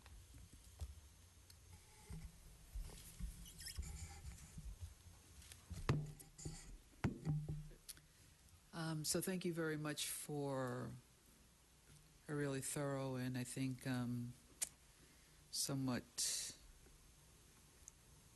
encouraging but depressing look at what's going on. Full disclosure, among the reasons why I'm very interested in this is because I grew up in a home and I'm one of the children who watched some fairly recurring domestic violence go on. And the ability to breathe okay while hearing what you all were talking about is actually tough for me.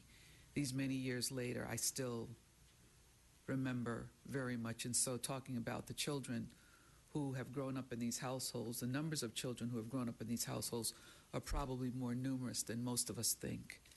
And there was a point where I learned that, you know, usually we think of the victims of domestic violence as the women, as overwhelmingly women, and that's true. But the children who, particularly those who are going from shelter to shelter, and hopefully they are located and have a home in a shelter for as long as needed, but that's not always the case. And what I learned insofar as, you know, to tie everything together, the whole concept regarding bullying and children who are living in shelters and then have to go to school and become educated, it's very, very tough. It's a battle and it's a fight. And I encouraged, but somehow I'm kind of feeling that there's something more than not only I, but other citizens really have to do about this, because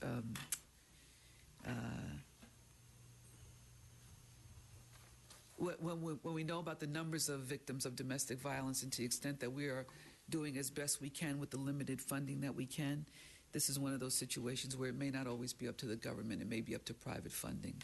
So I thank you very much. I wanted an update as to where we are and where we stand, and I appreciate. I'm kind of holding myself together right about now, but I appreciate very much what you all are doing, and thank you. Any other comments? Well, just to thank you for your important work. I'm going to reserve my comments on the related issue of U-Visa certifications for immigrant victims of crime, including domestic violence. And thank you, Eve Sheedy, for working with all the service providers, including our own Immigrant Justice Clinic. And appreciate all of your efforts. Thank you. Okay, we do have 3 public comment cards. We have Mr. Herman, Jabral Mohammed, and Monica Harmon. Well done. Thank you very much. Thank you all. Thank you.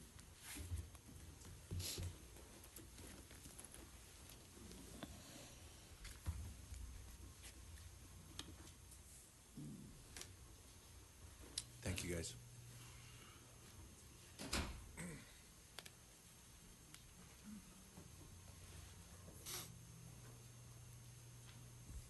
Good morning still.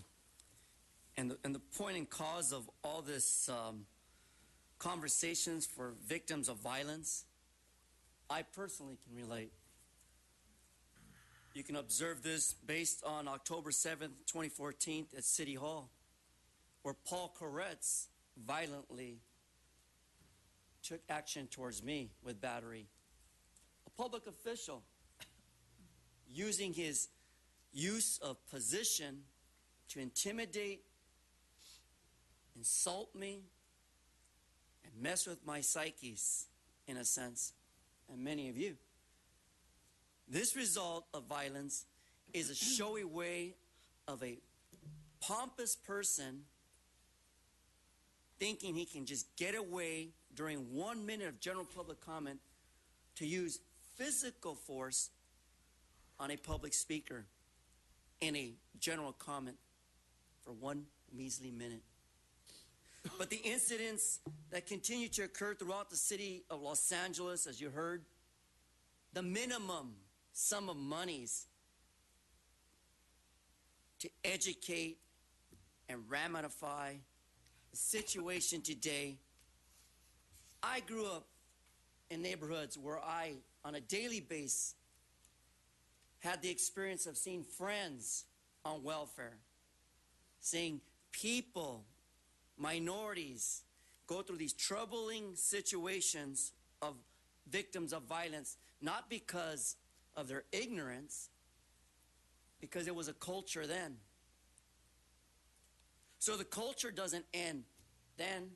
It has continued now because of lack of resources, lack of services, and the incompetence of those public officials at City Hall who ignore the real issues, such as Mayor Garcetti. Jabral Mohammed.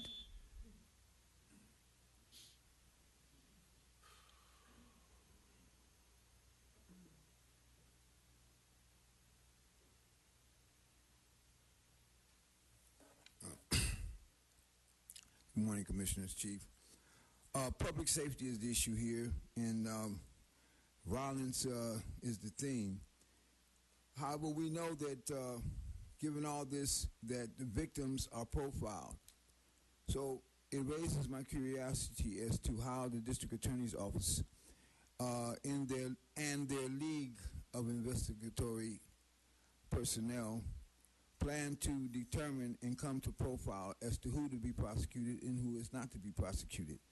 It seems as if that there's an attitude among the District Attorney's Office to criminalize victims by virtue of their prior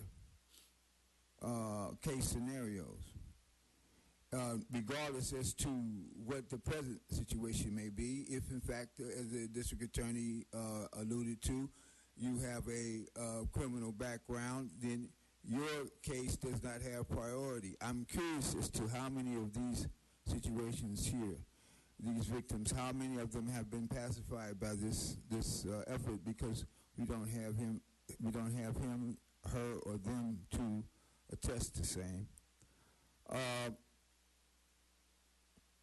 What is it else? We're saying that the District Attorney's Office is being so short-staffed. Well, how, if we're short-staffed, then we have rendered ourselves ineffective, because we can't, and after that, attachment really be as, how could I say, on point as we should. So hereby on admission, it needs, I would believe, given all of this, especially the discriminatory attitude on the part of the police department when it comes to arrest in these kind of scenarios, that we have an oversight and we visit these cases individually. Good morning. I am so sorry. I don't mean to be like some of these speakers that come up over and over and over again, and all these officers sworn. Your time is valuable, so I'll do it this fast. I became a DART member in 1998 out of Hollenbeck. The great thing that I love about our LAPD officers and how they, without even a budget, they're out there tackling. Last month, domestic violence was up, is the fact that we responded to a lot of Spanish-speaking residents who didn't know that they could report domestic violence even though they were illegal immigrants. And that was a huge message that from here on in, LAPD has put out there, and now they're not afraid to report it. Really sad, in the city of Los Angeles, there's more animal shelters than there are domestic violence shelters. The other thing, and just to let this gentleman know, domestic violence doesn't discriminate. You know, it doesn't matter what color you are. It doesn't matter. My thing is, if you have a suspect, you do everything in your power to convict them. The kids of bullying, I mean, I see them all the time in schools. You sit them down and you just ask them, what's the problem? It's always violence, and most of it, domestic violence going on at home. They go to school and they start the bullying issue. So good for LAPD. You know, without a budget, they're making things work, and they're out there doing something to be more preventative now that I see, and I just hope that we can find the funding to have all 21 divisions have a DART unit. Thank you. Okay, that is the final comment card on this item. We're now on 8C, Department's verbal presentation and discussion regarding the current status of Special Order Number 7 relative to law enforcement agency endorsement for immigrant victims of human trafficking and other special crimes against persons. Welcome. Thank you, Commissioner. The Department was asked to report on the status and progress of Special Order Number 7. And Special Order Number 7 was signed by Chief Beck back in May of this year. And really, it was an important order. The order we had dealt with prior to this order had been published in 2008. And the evolution as associated with the rules governed by the United States Citizenship and Immigration Services had changed. And so this order brought us current.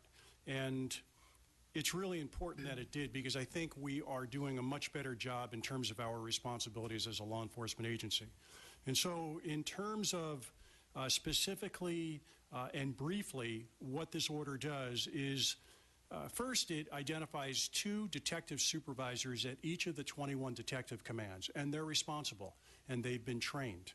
And they have the responsibility to address an application for certification for a U visa. And specifically, they're looking at things like a qualifying crime, and they're looking for whether or not the individual was helpful related to the investigation. So we wanted to get an idea, because of this presentation, how we've been doing. So we looked at June, July, and August, roughly 90 days, and we identified the fact that during that period, post the new order being signed by the Chief of Police, we handled 514 requests in the city. Of the 514 requests, 390 were certified, so that's 76%. 75 were denied, 15%, 49 pending. Of the 75 that were denied, there were 3 appeals. All appeals go to the respective detective commanding officer, the Lieutenant 2 at each of the detective divisions. Of the 3 appeals, 2 were certified, and 1 was continued to be denied. So in terms of looking at one of the other provisions of the order, which indicates that we'll get these done in 30 days, which was a self-imposed timeline, we have complied with that 78% of the time. So there's some room for improvement there. And some of the barriers associated with our ability to get these done within the 30 days are the availability of the reports. So how old is it? Is it available within the detective case tracking system so the detectives have ready access to it? or ICARS, which is the Integrated Crime and Arrest Record System. If not, we've got to send out for it to Iron Mountain or one of our other repositories if it's an older. And those things take time. So we will endeavor to continue to improve our turnaround time as it relates to the 30 days. One of the things that's going to help us is the database that the order speaks to, and we believe we'll have the database up and running by April 1 of 2015. So we've done a lot of work on it, but it's a difficult task, and so we're heading in the right direction. So in terms of who we work with to ensure that we're kind of checking ourselves against the community that we serve, we're working with the Legal Aid Foundation, Private Bar. We recently attended the 5th Annual U-Visa Certification Roundtable at Loyola Law School, which was on the 5th of this month, and we were there last year as well. And in terms of training, everybody that has been certified and their signature is on file with the government has received training on the special order. They know what their responsibilities are, including on the T-Visa side, which is handled out of Robbery Homicide Division. And so far, I believe it's working well and people have the information they need. We have an ongoing relationship with Mark Willis from USCIS so that he keeps us abreast of the things we need to know to make sure we're doing the right thing. So with that, any questions that you may have? Thanks. Chief Albanese and I had an opportunity to talk about this previously, and so I was aware of these numbers. I think it is terrific progress. I wanted to agendize this because the new special order is a tremendous accomplishment, and I think it's important to highlight that, and I think it was a great effort on behalf of the department to work with service providers and the Los Angeles VAWA Network and Legal Aid Foundation. And thank you, Detective Ortiz, for attending the roundtable a couple weeks ago. And what I've heard from them is that unequivocally that the department were great collaborators in this effort to come up with this new and improved special order, which is accurate to the law and which is being implemented effectively now. And so I thought it was important to highlight all of those things. I think that the members of the department who came to our own at Loyola's Immigrant Justice Clinic celebration is also a testament to the department's commitment to continuing on a positive relationship with the immigrant community. And this is very important, and especially following the presentation on domestic violence, this is the U-Visa is a very critical way for victims of domestic violence and in general victims of crimes, qualifying crimes, under the U-Visa to get on a path towards rehabilitation. And I think it's a recognition from the city and from the department that these individuals should work toward, we should help them to integrate into our communities better without fear of being crime victims in the future. I had some specific questions regarding well, we talked about some of this, or some of the divisional differences with respect to receipt of requests and approvals versus denials, and continuing training efforts. So what are the plans for continuing to monitor the different LAPD divisions, numbers of requests, denials, and continuing training efforts with the special order implementation? Commissioner Kim, one of the things that we do is I meet quarterly with the detective commanding officers citywide, and this has been a topic at multiple meetings over the last couple of years. It's been a topic recently because it's new and we want to make sure it's being rolled out properly and it's doing what it's supposed to do. So that's one of the things. The other thing that I think is really going to help us is when we get that database online and we can see where one command may not be approving as many as another command, and we can take and drill down and try to understand whether there's a training issue there or some other concern. And so April 1st will be an important date. The data that I gave you was laborious. We had to do it the old-fashioned way and get on the phone, and it took time. But I think that database is going to help us. We'll continue to make it a topic of conversation to ensure that it's being applied uniformly throughout the 21 commands, robbery homicide division, juvenile division, anybody that may have cause to generate a T visa or a U visa certification. Well, T visa is not certification, but you know. Mm-hmm. Yeah, that's great. One question that I'd raised with Chief Albanese earlier was whether denials could be tracked, or I'm sorry, I guess all requests could be tracked according to who was making the request, whether it was an attorney from a recognized public interest organization or recognized service provider that the LAPD had previous experience working with, or whether it was a pro se request, the victim individually requesting, or whether it was maybe an attorney that the department hadn't had previous working relationship with, or maybe a notario from the community who might be engaging in fraud. And the reason why I thought that might be helpful, particularly for us, the public interest legal community, is so that we can also help to educate our own constituents and other service providers, as well as potential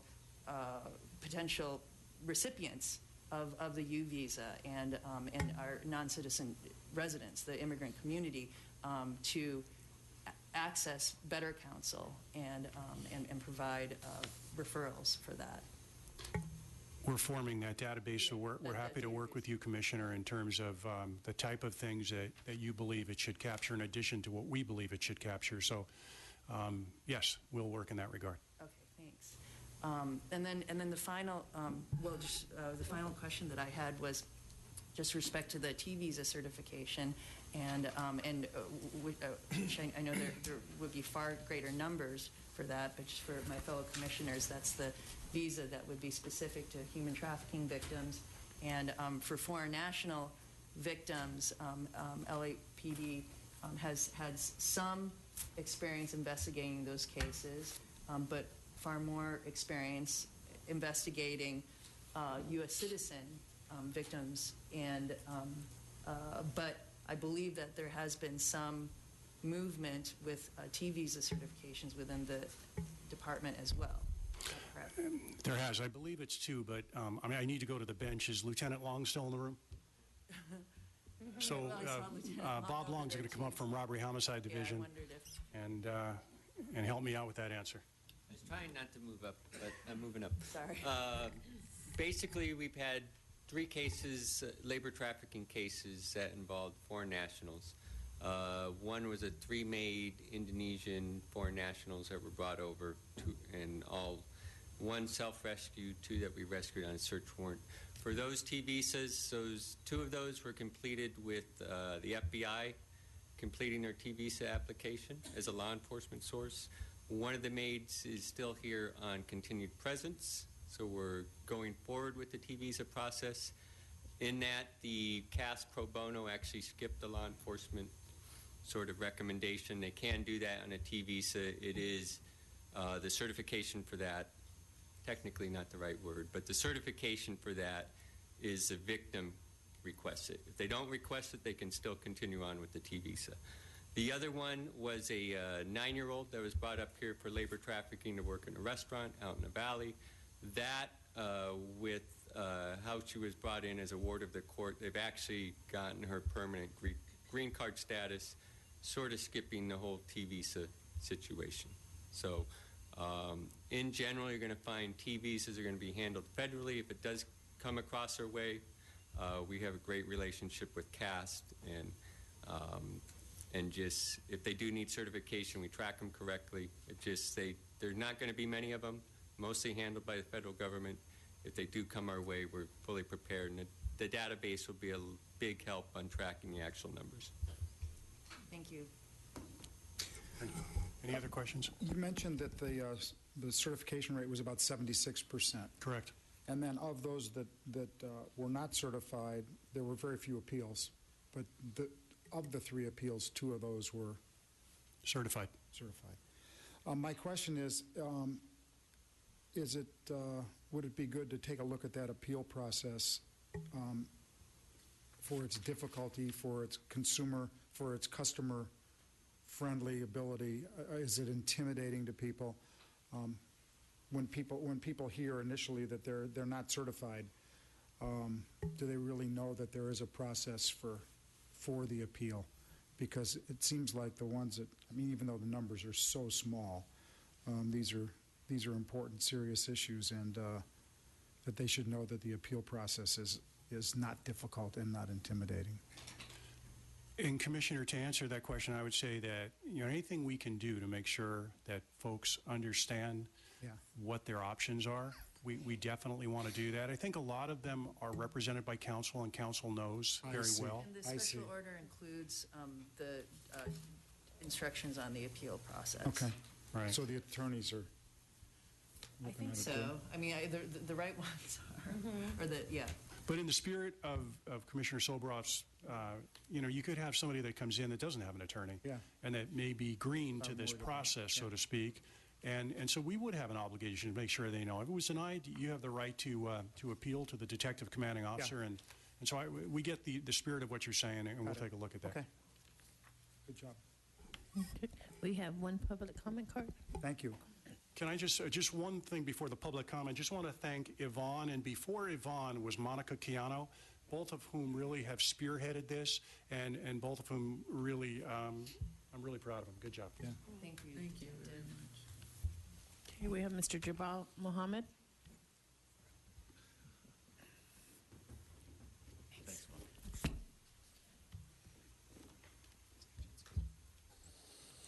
Good morning. Good morning again, Mr. Commissioners. Excuse me, Captain Chief Albanese. And Chief Albanese, listen, the report being very, the words given, the endorsement for immigrant victims. All the immigrants I know feel that they're victims. Okay, now, how do we analyze that? Okay, and just being an immigrant. Okay, I had an interview with an immigrant as I was coming to the commission, and he was worried about just a job, getting a job. He was saying how the jobs and whatnot were being cut back, and that, and so I didn't fault him for that. I said, well, just go out there and get what he said. I can't. I don't have all the paperwork necessary. So, him being an immigrant has immediately made him a victim of the disregard for humanity, as well as I think he's being run over by the judicial prejudice of the justice system. But anyway, the point being is that crimes against persons is something that we need to analyze outside of just the human trafficking element. The immigrants I know that are incarcerated because of the fact that they're immigrants, that in and of itself need a great deal of attention. So I'm glad that you're concerned. However, let's focus where the most attention needs to be given. Of course, we don't want husbands and wives and whatnot beating up on one another. However, there are greater concerns in regards to immigrants, and we should address them. Thank you, sir. Okay, we're now on item 8D. Department's report dated November 14, 2014, relative to the report entitled Perspectives on the Disciplinary System, Insights from the Men and Women of the LAPD, as set forth. Good morning, Commissioners. Morning. As you know, my name is Arif Ali Khan. Speak into the mic. Yes, sorry. As you know, my name is Arif Ali Khan. I am the Special Assistant for Constitutional Policing for the Los Angeles Police Department. Seated next to me is Deputy Chief Deborah McCarthy, the Commanding Officer of the Professional Standards Bureau. Today, as you also know, this is the presentation of a report made at the request of the Chief of Police entitled Perspectives on the Disciplinary System of the LAPD. As you may recall, after the deadly rampage of Christopher Dorner back in early 2013, a debate began about whether Dorner's claim that the LAPD was biased against him based on his race was begun, that debate. In his rambling manifesto, he made many claims, among which that the LAPD continued to discriminate based on race, gender, and sexual orientation.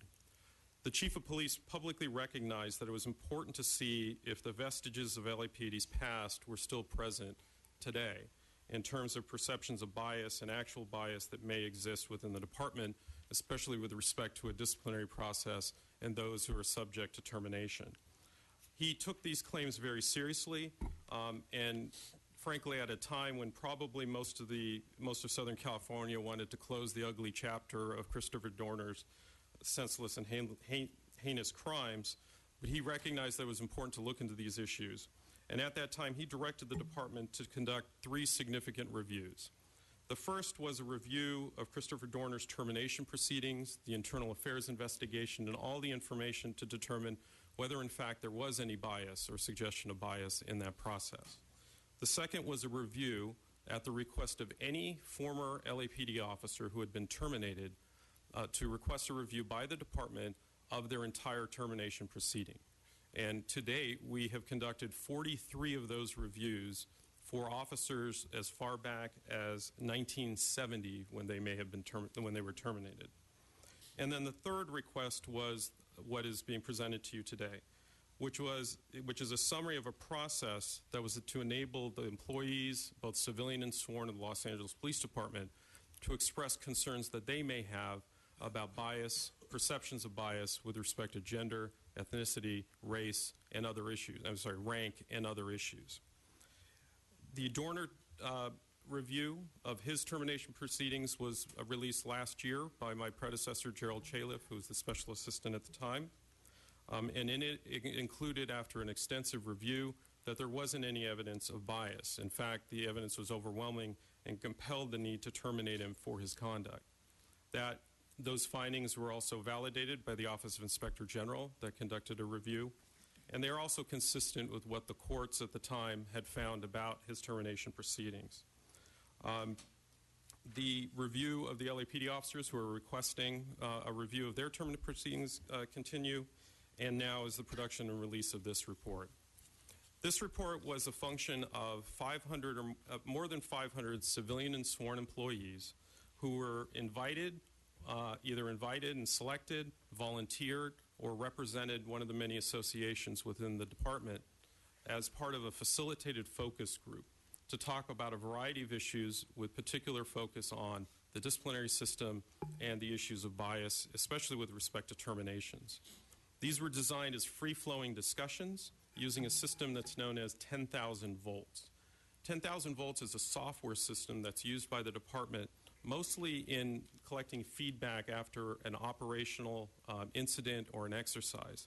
But it's a system designed by Professor Jonathan Crago of the Hydra Foundation from the University of Liverpool, and where he is in charge of the Center for Critical and Major Incident Psychology. The department has used this as a debriefing tool after it does either a simulation or a real incident that enables all ranks, all levels to contribute in an anonymous way about any issues that they may have identified during that operation. In this case, it was used in a slightly different context, which was to provide feedback about concerns regarding issues with the department, including disciplinary and terminations. Can you describe the focus group for me? Sure. When I think about a focus group, I think about focus groups for people to get information. Usually somebody's behind the glass watching how the other people, and then they'll put together a survey and then do a truly independent thing. This looks to me like a bunch of people got together, they talked about things together, they volunteered with some with agendas, some without, and it's hard for me to understand the science of this. Sure. You are correct. It's not your typical focus group or a scientific sampling or an observation of certain feelings and behaviors. It was meant and it's designed to be a feedback session where people can express their concerns but can have discussions out in the open about whatever the issues may be. It was overseen by Assistant Chief MacArthur. It was facilitated by people who were trained in the system, including Dr. Luann Pinnell.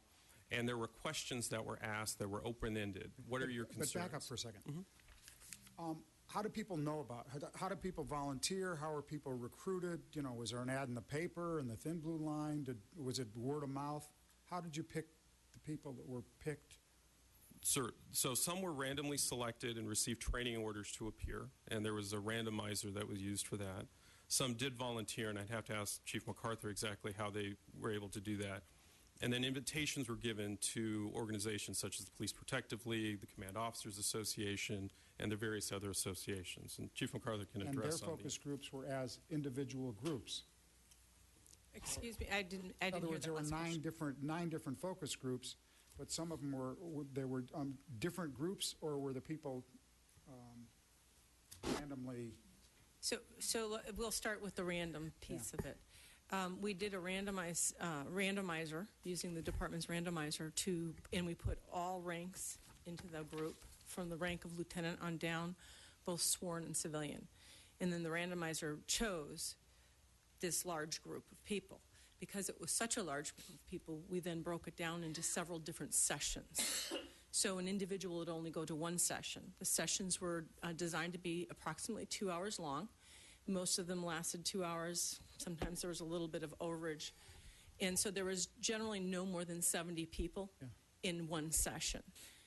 As we got into the second session, many people started contacting myself, the unit that actually manages the system, and Dr. Pinnell and the Chief of Police, and said, I didn't get picked in the random sample. I would like to participate. So as a result of that, we put it on the LAN, and we put out a notice, and we ended up getting 2 sessions worth of people who volunteered. So that's how we got our 2 volunteer groups. And then we also offered a session for command staff. We set it up when the command staff was all there. They knew what they were coming for. If they did not want to participate, they did not have to. The final session, which Arif just talked about, was the group of all the employee groups, including the union. So we felt, because of their particular concerns regarding all of these issues, that we actually set up a separate focus group session that incorporated all of the groups within the police department, the employee groups, including the union and the Command Officers Association. So you gave, based on, I mean, I don't think this is that scientific, but I think it gives a real open opportunity for people to give their opinion, vent, get together and vent together. I think it gave a real opportunity for people to come out with their perceptions in a coordinated manner. And so I congratulate that, but I don't consider it scientific in relation to a survey. That is correct. It is more of an internal focus group. We've done focus groups like this for years to get the pulse of where concerns are on a variety of issues, including training. Yep. Good. Sorry. And so from these focus groups, and President Soboroff, I agree, we did not look at this as a scientific sampling or something that we could necessarily extrapolate to all 13,000 employees. Nevertheless, it was intended to enable employees to come out and in an anonymous way be honest and open about their concerns, and that those things could be discussed and that information could be evaluated, and we could identify, or the department could identify, things that were consistent across that should be addressed. As part of that, there were 4 themes that were identified. The first was, not surprisingly because of the discussions and the recent incidents of Dorner, were perceptions of bias that were based on gender, ethnicity, and rank, and in particular in the termination proceedings with the Board of Rights. The second was a concern that the department accepts an excessive number of complaints, which has a negative impact on their ability to perform their duties and also has an impact on the quality of investigations that are conducted by the department. The third concern was about investigations, adjudications, and penalties as a whole, and what they perceived as the lack of consistency and thoroughness within those investigations. And then finally was an issue about the lack of transparency in the disciplinary system and the negative effect it had on them and their perceptions of the system because of having to rely on rumor and then instilling distrust.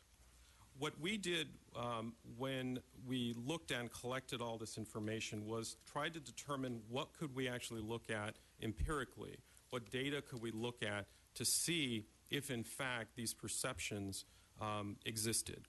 Now, that was not in any way intended to sort of to rebut or minimize whatever was being expressed, because as I mentioned,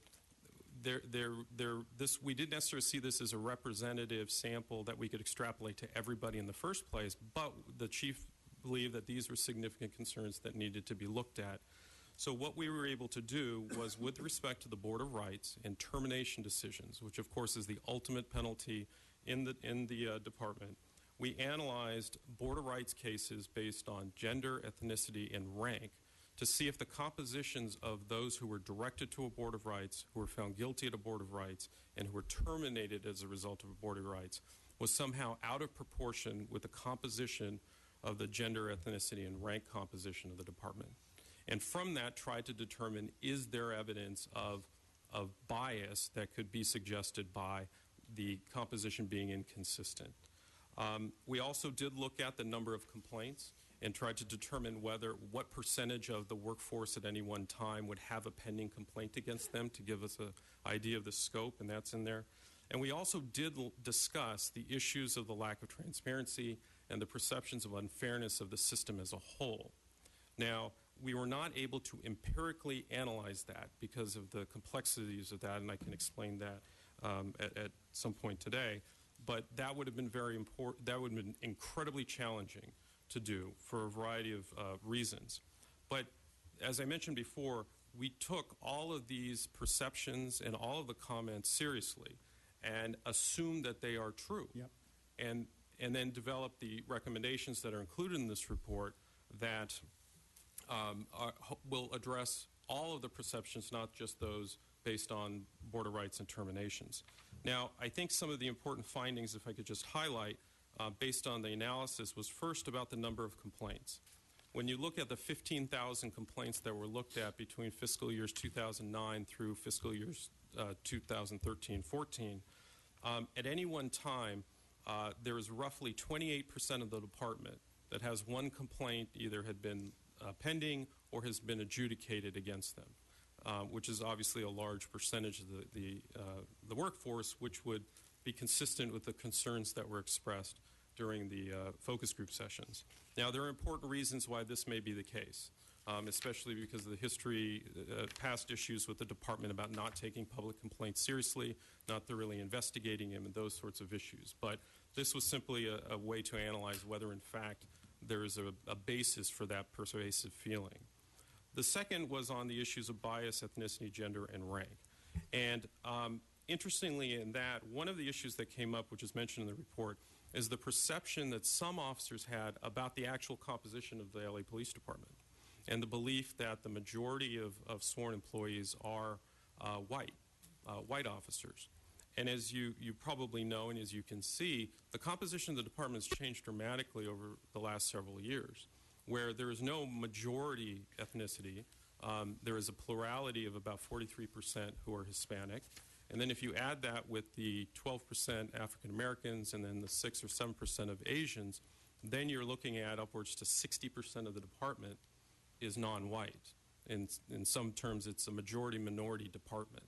And that composition, I thought it was interesting that there's still perceptions out there among the rank and file of a lack of that awareness.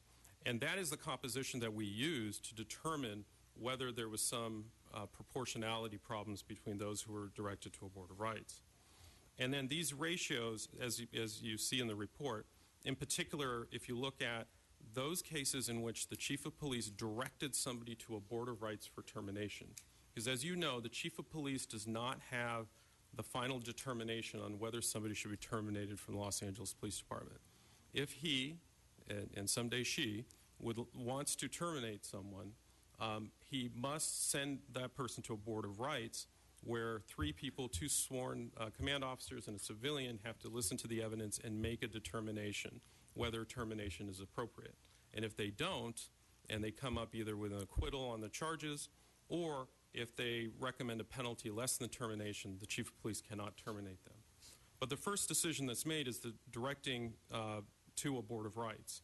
And there were 282 people over the course of 4 years who were directed to a Board of Rights. And as depicted in one of the tables, the composition of those individuals and the composition of the department were fairly close, very close, when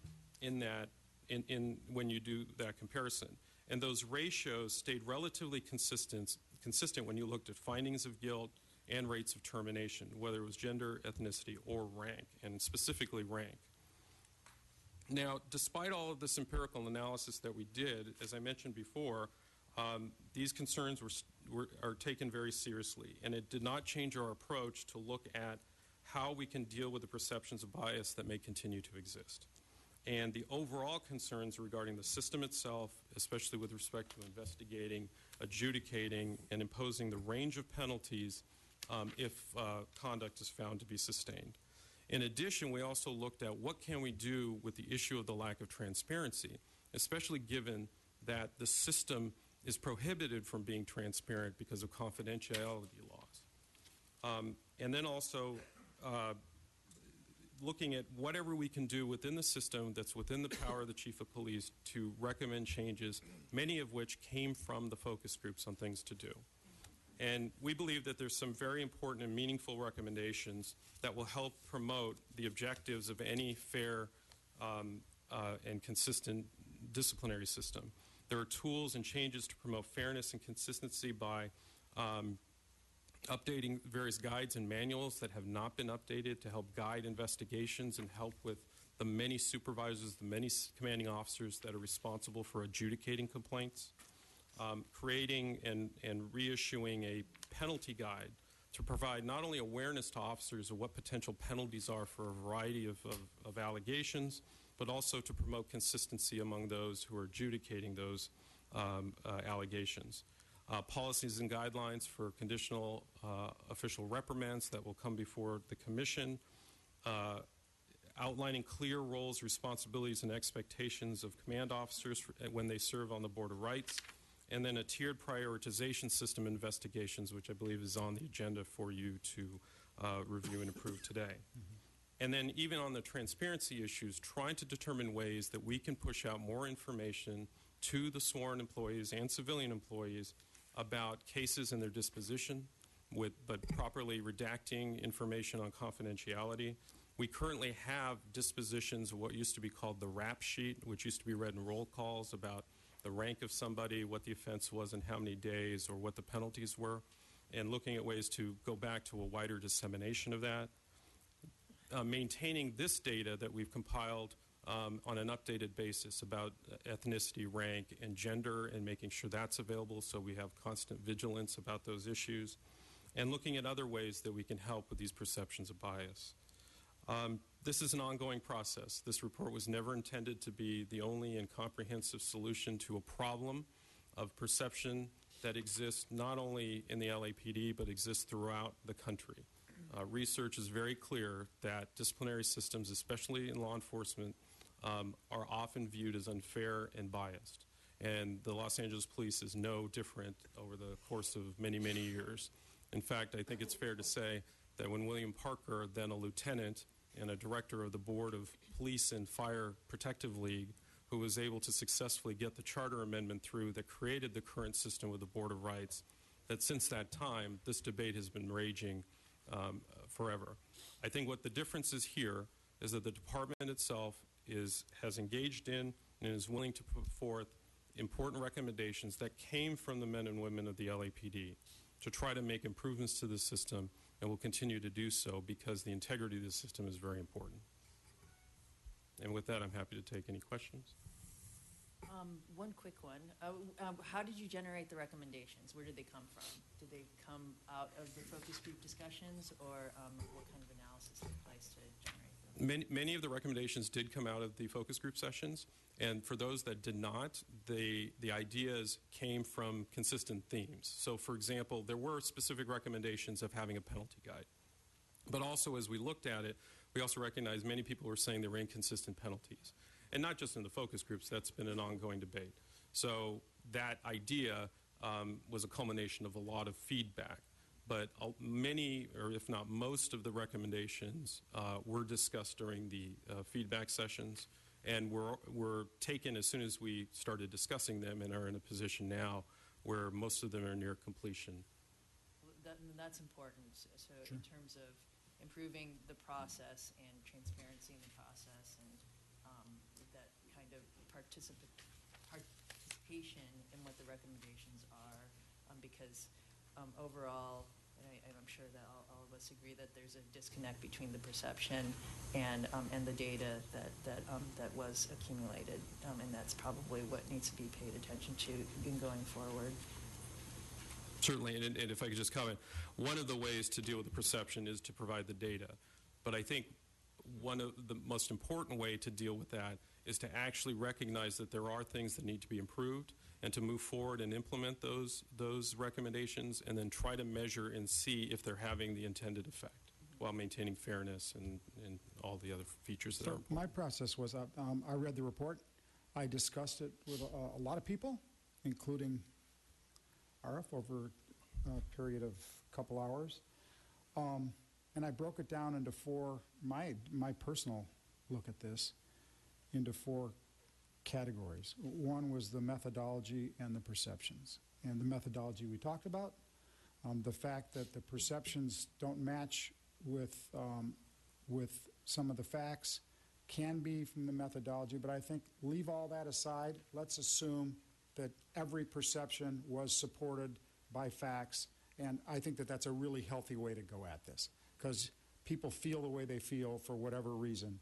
The second was I looked at the facts, and I looked at the way that you that you broke them down, and I was looking at that with a critical eye on, well, did you go far enough? Did you break? And my end at the end, the grade for the facts was an A. I thought that you broke them down. The cross tabs were there.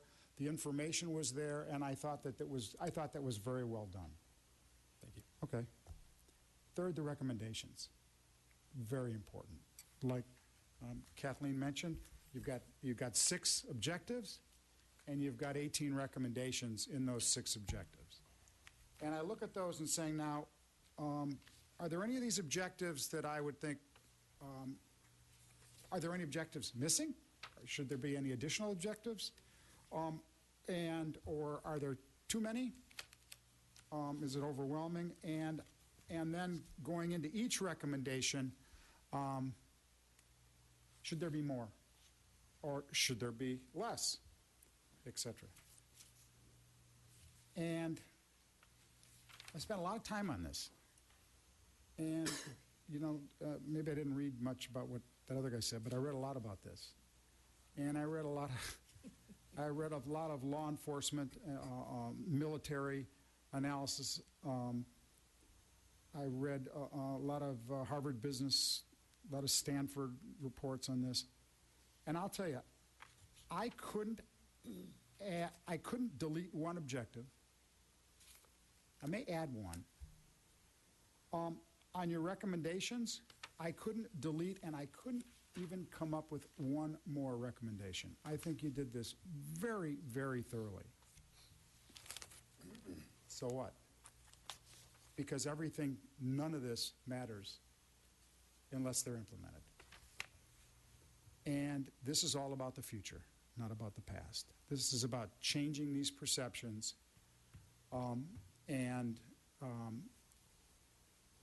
changing these perceptions by implementation of these recommendations. One thing you don't cover in here, and is something that I think we're going to be relatively strict on, is a timeline for each. And I'd like you to give us, you don't have to do it right here, but I'd like you to give us a timeline for each. These don't have to be linear. I think that the number of people can do different ones, but I think it's important that every one of these recommendations regarding implementation happen. And then I was heartened to hear that after we give it some time, that you're going to do you're going to survey again. I was happy to hear that, and Chief, I just think that you guys are really out front on this, and I think that and so we'll see what the differences are. I just hope you'll take a look at a true random survey with proper weighting, for ethnicity, gender, a million different things, true confidentiality, without people having an opportunity to get in the room and say, ha, I've got my agenda here, versus this focus group type thing. But I don't know, maybe you want to keep it apples to apples. I think, Commissioner, first of all, I appreciate your comments very much. Wait, but I got to finish with my objective 7, okay? And that is, this whole thing wraps up into the big picture of morale of our officers, of our rank and file, which is a huge, huge deal in any organization, big or small, public or private. And there are a number of variables that have to go with morale. Pay is 1, appreciation is 2, appreciation by your peers is 3, et cetera, et cetera, et cetera. So I look at this in relation to improving morale of a department that I find is underappreciated and under-acknowledged by the public. I think that there's a lot that we can do, that the public, that the media can do to support and positively reinforce this department and the 13,000 members of it, at the same time being really tough on the ones that break out and do things wrong. So my grade, for what it's worth, I think this is really well done, worth the wait, and now it's on to the future and on to the implementation of these recommendations. And I, for one, am going to be really tough that these. I like to see finish line. I like to see things get done, and these are 18 things that going to be really anxious to see get done. And President Soboroff, we of course are always available, but we would expect that we would come back within a certain amount of time to talk about the implementation, the status of each of the recommendations, and other things that are still under consideration that we're working on to look at. With respect to most of the recommendations, they fall under Chief McCarthy's purview, and so I can turn it over to her, and she can comment on where we are. There's a brief notation about ongoing, et cetera, but she can give more specifics about where we are with those recommendations. And sorry, I know we'll be coming back and talking to you about this, so I won't go into all the details, but one of the things we did is at the direction of Chief Beck was not to wait for Can we lean into the mic a little bit? One of the things we did was we didn't wait for the Dorner report to come out. We started to implement these changes proactively as soon as we came up with the recommendations. Most of them came out of 10,000 votes. Some of them were add-ons that we thought would be helpful. And if you were to look at the status, the majority of the items here are completed or in progress. And in some cases, the approval of the conditional OR guidelines or the approval of the penalty guide may dictate or will dictate when we complete the management guide to discipline. So there's some things that we have to get kind of over the finish line. I believe both of those are in the Inspector General's office, and so some of the things will be held up just based on the approval of pieces of it. But we are very happy with the progress we're making. I think you'll be pleased that it will be done. Most of this is done or in progress and will be completed very quickly. Now, reissuing a version of the the complaint investigations, management guide to discipline, is really important. Implementing it throughout the department is not a one-person deal. That is a department cultural deal. The way you implemented community-based policing, which is wonderful because everybody knows about it. And one of the questions is, how are you going to, once you get these rules, how are you going to spread these so every officer is clear as a bell on the pluses and the minuses? Well, if I were to add another objective, you talked about the fact that the objectives were good. None of these, in my mind, are overwhelming. And in fact, like I've said, we've completed most of them, or we're very close to completion. If I were to add another objective, it would have exactly to do with that topic. It would have to do with the ability for us to communicate clearly, effectively, honestly, and informatively. So we'll call that the McCarthy objective. Okay, sounds great. And so, write it down. Got it. Okay. And I think a lot of that has to do with going to through Sandy Jo, working through leads, continually talking about it to the COs, putting out the proper notices. For instance, we put the Supervisor's Guide to Discipline online recently, and so we're following that up with an order saying it's online, the new improved version is online. We could put those things on the first page of LAN. One of the things the officers didn't know, or even Arif said he didn't know, was that we currently have a rap sheet. It's broken down by penalty, and it's broken, or by allegation. It's also broken down by rank, and a lot of people don't know that. So I think a lot of it is getting the word out, whether we do it on the first page of the LAN or we make sure that the COs go to roll calls. I also think when we talk about communication in person, when somebody receives a penalty or receives an outcome on an adjudication, is to meet with that person, have the CO meet with that person in person and not rely on other people to do that, so that the officer can ask questions and they can communicate what it means to them. And so much of this is just lack of communication in my mind, so perception becomes reality. And so I think by better communicating with the COs from my chair and having them communicate with the officers, I think a lot of this will just naturally occur. Just to follow up, because I went to every session, and the communications is key on all of this. Yeah. We're already looking at folding all of this into each level of training so that there can be a little small component of it even in the FTO training program. But our supervisory development course, our command development course, as Debbie said, leads our watch commander course, which is in the process of being rewritten right now. So much of this can be folded in, and then that will allow people to hear about it, be trained to it, but then also know where their resources are available to them. What we found in each of the sessions, even with our command staff, which I know Debbie participated in, a lot of people didn't know where to get this information. And we also found it was there, but it was in all sorts of different locations. So this has been a tremendous help for us as an organization.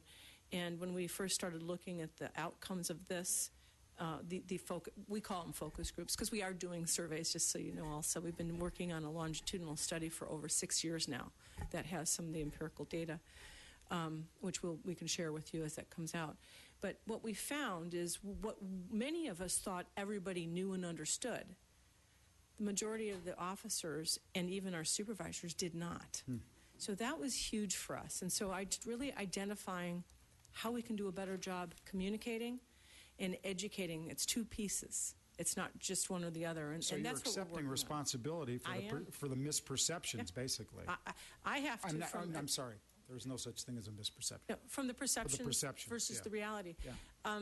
I have to accept a huge piece of that because I do the training and help to design the training. And I've been working from the start since these sessions occurred, working with Dr. Pinnell, and really identifying where we can fold it into places we didn't think we needed to before.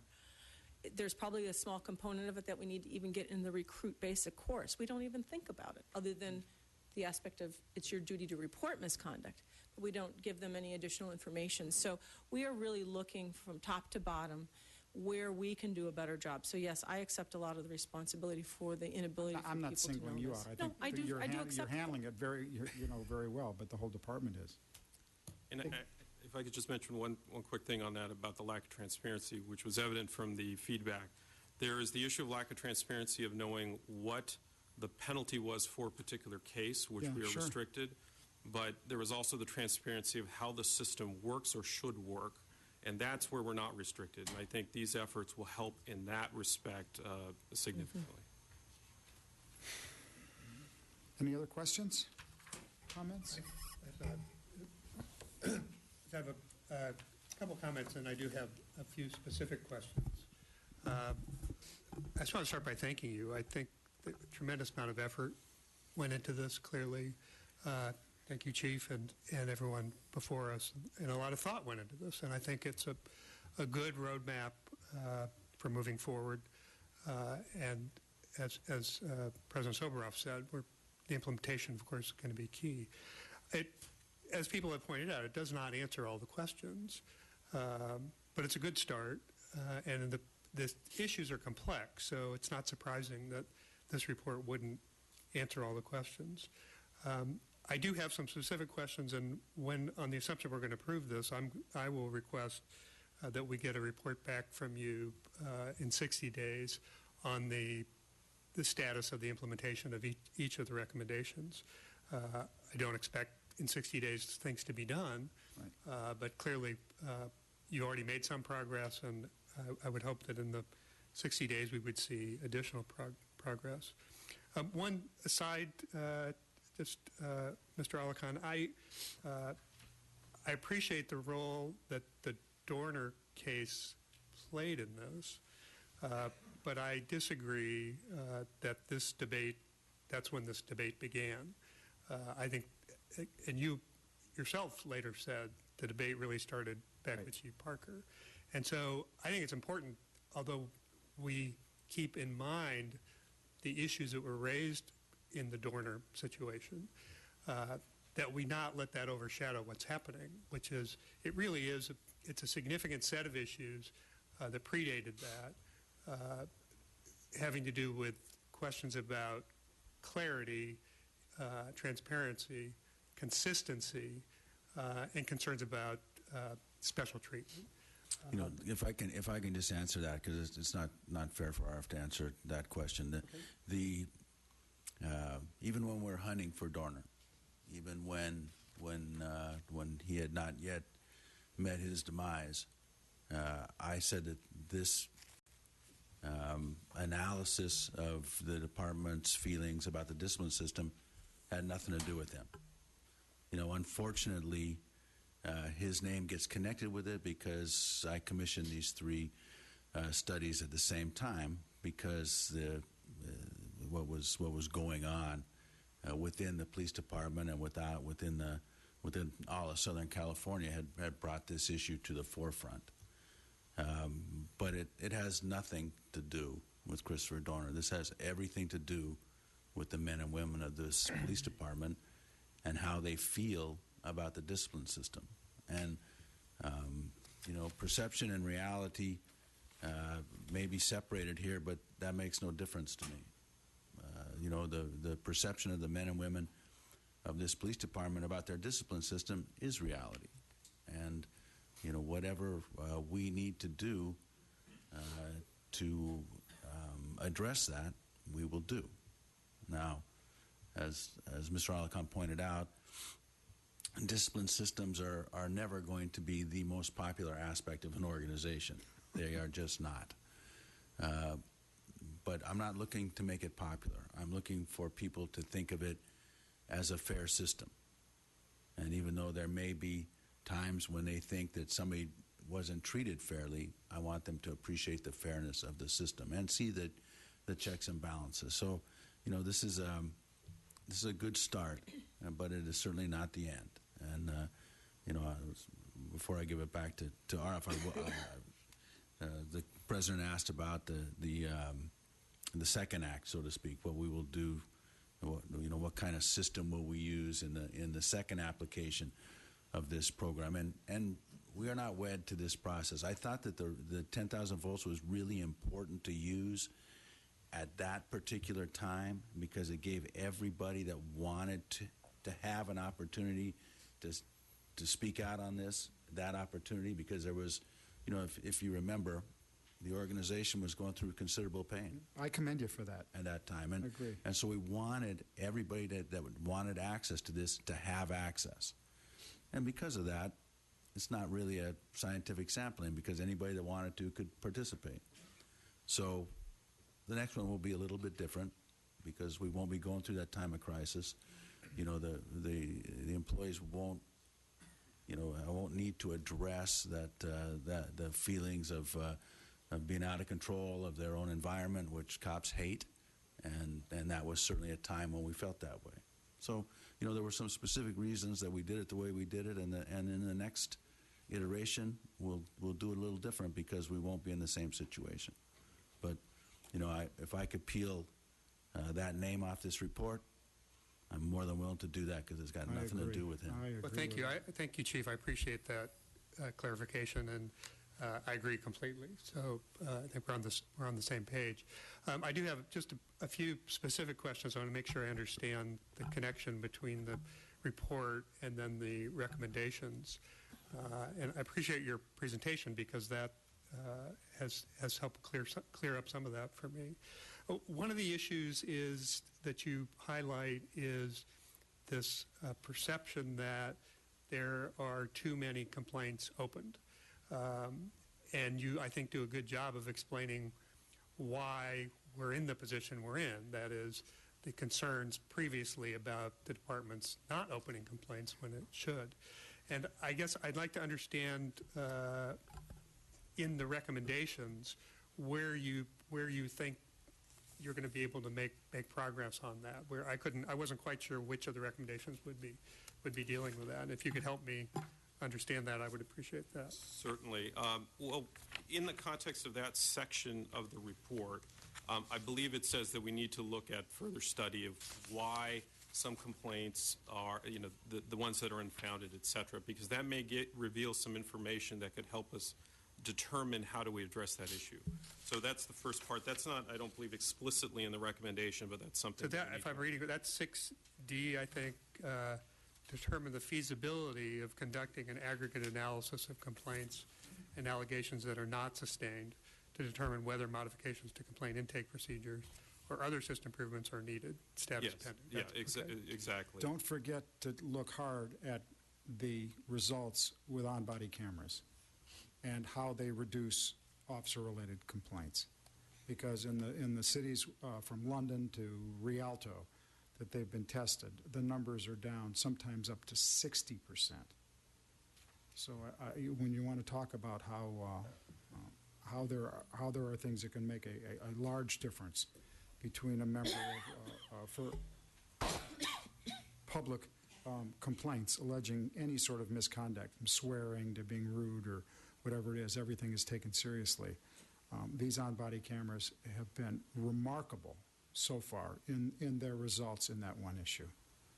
Yeah, absolutely, Commissioner. And also, Commissioner Saltzman, the recommendations about examining the expansion of the ACR program were actually directly taken from the feedback of the during the focus group sessions. Okay. And there were suggestions about some of the deadlines that are there and looking at expanding them and looking at other ways. Now, that wouldn't necessarily reduce the number of complaints that are opened, but it would help resolve those complaints at an earlier stage. I appreciate that. And it probably goes without saying, but you'll forgive me, I will say it, that, for example, 6B, which you just referred to, is examine the expansion, and 6D that I referred to is determine the feasibility of conducting the analysis. And I'm hoping that the end point for that will be we determine it's not feasible, or we considered it and we didn't do it. And that part of the report gives me a little bit of heartburn, but our discussion today is taking that away, and I'm confident there's enough interest on your part and ours that we'll move forward on those. It's hard to have heartburn when you're hungry, right? Heartburn has been replaced by hunger. Okay. And if I could just mention, Commissioner Saltzman, one of the reasons we do have those qualifications is, one, there is obviously a sensitivity about reducing the number of complaints or how we do that. And then the feasibility is very important because the complexity of the analysis will require us to look at securing funding and getting the right experts to do that analysis in a comprehensive and reliable way.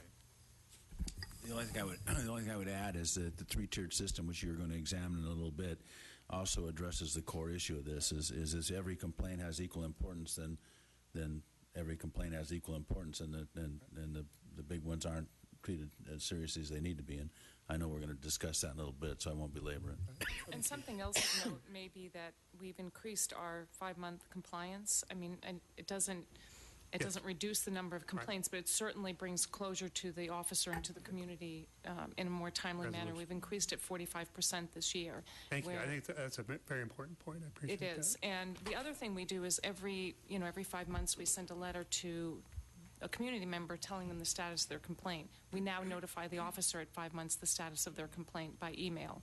Not necessarily on mass complaints, of course, but we feel like they need at least some knowledge of where they stand, because some officers, this is overwhelming for them. They feel like they can't promote. They feel like they're, at a stalemate. They can't go anywhere. They can't do anything. Whether it's true or not, that's certainly their perception. So to give them some kind of an update seems to be helpful. Right. Thank you. On page 8 in the report, in the first set of bullets, the third bullet point says the department needs to publish a report explaining disciplinary penalties and why one employee received a more severe penalty than someone else. And I understand you've referenced the restrictions on that and the confidentiality issues. And I guess I'd like to understand a little better your sense of how you think you'll be able to make progress on that. And then again, where that is, I was guessing that's objective 4, but I would like to understand a little better how you proceed going forward on that, appreciating how difficult it's going to be. Certainly, and I think that's probably one of the more challenging things because that's a function of the law. I think our approach to do, though, is that where possible we can put out information we should, such as the rap sheet. I also think it's important that officers recognize and are informed of what those restrictions are, that the rationale for a particular penalty or and there's certainly a perception of this in the press sometimes that the department's inability to reveal information is somehow secrecy or protection of what the decision was made. I'm not confident that even the 13,000 employees of the Los Angeles Police Department recognize or understand all the confidentiality. So that's going to be part of it. That is something that's going to take a lot more discussion and probably some creativity to deal with that particular issue. But I think as a starting point, the rap sheet information and pushing out information about what those confidentiality restrictions are to the men and women of the department will be an important start. And do you see the possibility of something similar to the redacted summaries that we publish with respect to use of force cases? Or is that not a good comparison or just not possible? There may be situations, for example, there are going to be situations or cases in which the underlying discipline became public because of an appeal to a superior court, et cetera, where it's already public record. And so we could look at how we can use that information, and we do use that information for training purposes and things like that. Is there a wider digestible way to put that out there? Well, I guess I would encourage you to, I think the redacted summaries are a very clever way for us to communicate what we're doing that I believe is in compliance with the law, and to a great extent it's the same set of confidentiality restrictions. So I encourage you to look at that as a possible way to make progress there. I have one basic question, and either for you, Mr. Alicant, or for the Inspector General. On page 14 at the bottom, you talk about employees may contact the Inspector General if they believe they were unfairly disciplined. And I guess I'd like to understand a little better that process and what sort of, a description of that process and how often that's happening or what's happening with that. I'd have to defer to Mr. Bustamante. My understanding is that anybody can go to the Inspector General regarding these issues, and since the Inspector General does do an oversight of the disciplinary process, but I'll let him answer that. It really depends, Commissioner. I mean, we have people coming to us at different portions of the life cycle. So we have people that initially come to us before any action has occurred and then complain that they are dealing with a particular issue and would like our assistance in this. We have people that already have a complaint or have a complaint that they've lodged or one against them that they have some concerns about. Or we have people that are after something's been adjudicated that they want to come and talk to us. So it really runs the gambit of when people come to us and get involved. And the statement then in the report, it says, upon conclusion of the investigation, Inspector General reports the findings to the Board of Police Commissioners. Can you help me understand how that happens? Is that? I think, Commissioner, that was if there was, and please correct me if I'm wrong, as they look at it in the aggregate or if there's a specific complaint. So it's part of there's a the potential quarterly reports or... And we do from time to time, as you recall, Commissioner, if we identify a particularly problematic one or some trends, we'll do a public report or we'll brief you or a couple commissioners on some of the items that we're seeing or some of the trends that we are seeing. Okay, thank you. I'm almost done. Page 14, I'm sorry, page 18, in the second paragraph, the department should, this is, I believe, this is now part of your recommendation. The department should engage in a more thorough review of the types of allegations that result in sustained versus non-sustained allegations.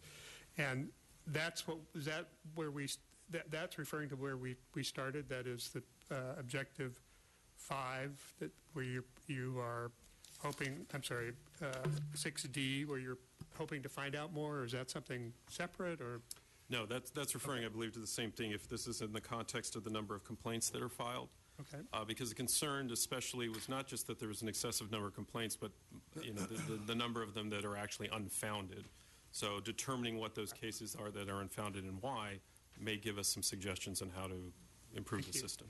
And then my last question has to do with the data itself. As you point out, one of the underlying allegations has to do with whether there's fairness in the discipline process or if there's unfairness based in part on race, ethnicity, and status within the organization, rank. And one of the, I tried to understand the data, and I appreciate what you've said in the report, that it's hard to, other than looking roughly and things sort of look like roughly like they line up, it's hard to do more than that. But one thing that I would appreciate your help understand, for me understanding, it's on pages 28 and 29. And starting on 28, let me just talk for a minute, and then you can tell me if I'm understanding this right. Rob, page 28? Yes. So there are two charts on 28. We start with the, I'm sorry, on 27 you tell us that the department is 36% Caucasian, and that of the employees referred to Board of Rights, it's 35%. Those two are close. I don't know statistically if that's the same or not, and that's okay with me. But then on the next page, 28, for the top chart, sworn employees found guilty at directed Board of Rights, the percentage for Caucasian is 32%. And in the bottom chart, sworn employees terminated, the percentage is 28%. And what I'm trying to understand is, because all the other percentages listed there look roughly the same as the percentage of the that group in the department, and these two seem lower, and certainly, again, I don't know statistically significant or not, but low enough that they at least raise a question, it seems to be. And so I was just curious if is that an accurate statement? If it is, how do you think about that? Is there a way we can get at that? So, yes, Commissioner, I can understand why that would draw your attention. One of the complications with this is that there are certain decisions that are made by the individual accused sworn employee that take them out of the pool to go towards the Board of Rights. And in fact, I believe it's 48% of those who are directed to the Board of Rights choose either to resign, retire, may get a settlement agreement, a modification, a variety of things. So that makes the pool smaller and smaller in terms of looking at the populations of people. And that's going to have an impact. And so when you look at the total number of people, so we're looking at 126 total people, the variations are going to, be for 2 or 3 more would have increased. Significant percentage. And so one of just to recognize that we didn't just look at it from the total population of those who were found guilty or the total population of those terminated is actually on the next page, which was an attempt to look at it within that particular ethnicity. So if you look across on sworn employees directed to a Board of Rights by ethnicity, we tried to see, okay, of the Hispanic officers, 61% completed. Of those who completed, 85% were found guilty, and of those terminated, that constituted 64. The terminated constituted 64% of those.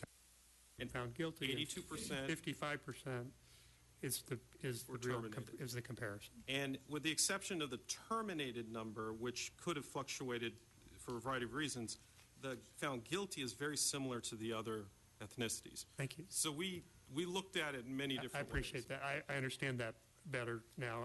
I appreciate that. And just one thing going forward on that, I'd just ask that when you come back next time, if you've had the ability to look at that in any more depth and can explain it any better, or why it doesn't seem to be an issue, that I think I would find that helpful, because I think of everything in the report, to the extent the report is able to be responsive to the perceptions, that is one area where it is responsive to the extent it can be.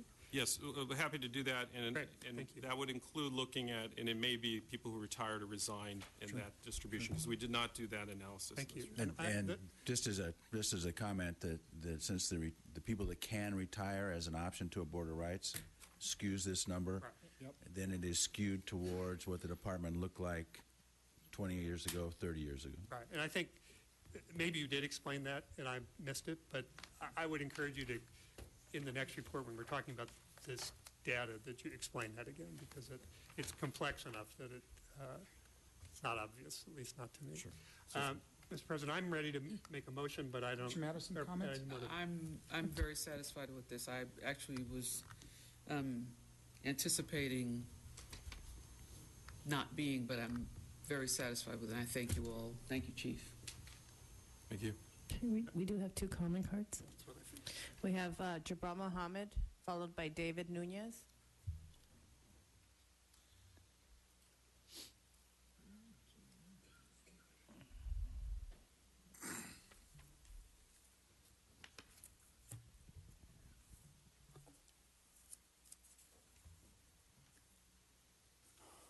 Afternoon. Good morning, Commissioners, Chief. Yeah, Mr. Dorner, great case scenario to use.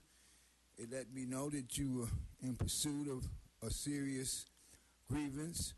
However, the Police Protection League, I found that listening to some of the things described by Johnner, I found they parroted the Police Protection League in terms of some of the complaints that they have.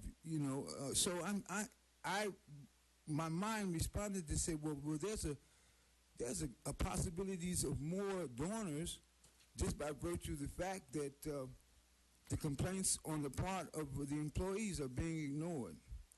But anyway, I couldn't keep up with all of it. But Chief, did you hear where it says that the donors' issues, a donor raises, the issues that donor raises assume that they are the 15,200 women. Donor issues raises the same issues as the Police Protection League. That's the point I'm saying. Oh, because they raise the issue of lack of transparency. They raise the issue of disregarding their recommendations, and the point here being is that it was filing a false report is against the law. It's a crime. Okay, so when you report that the Board of Review or whatever we're speaking of, the BOR, has a final say, we have viewed some 250,000 complaints on the part of excessive force. And all of them complaints in the old ISs, the officer-involved shootings, they all go to the chief. He has a final word. No one has been dismissed. Thank you, sir. This report is in conflict. It conflicts with what we've been given over the past year. David Nunez.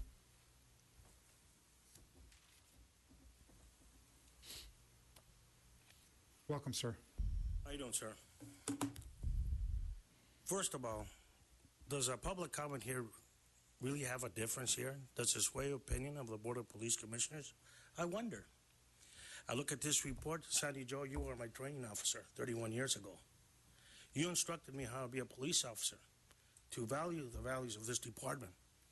I love being a public servant. Debbie McCarthy, I supervised you at Newton Division. This report, really? It didn't focus on the issues. It focused on what? Something that was a perception. Well, you know what? The civil court has misperceptions, and it's awarded $69 million to officers. There's something here definitely wrong. The issue here is favoritism. If you're a friend of a high-ranking official, what type of penalty will you get? Will the adjudication on that complaint be fair and objective, or will it be biased? The answer, it will be biased. They will protect that employee. That's why the rank and file has these issues. I am running for director of the LAPPL, and I look forward to sitting down with the chief of police and all of you. Being all-inclusive, I'm coming up on the right recommendation of the right discipline. These recommendations, I've seen them before, 22 years ago. I've been a supervisor for, 22, 23 years? Please. Sir, where did you get your facts about these perceptions? Think about it. I look forward as a director to sitting with all of you, inclusively. You too, Sandy, if you're still around, because I like you. You taught me the basic principles of being a patrol officer. I respect these values here: service to our community, integrity in what we say and do, commitment to leadership. Chief, I'm going to hold you accountable to that. You have my word, and I will work with you, and we'll change the discipline system together and collectively. This report is not an adequate report.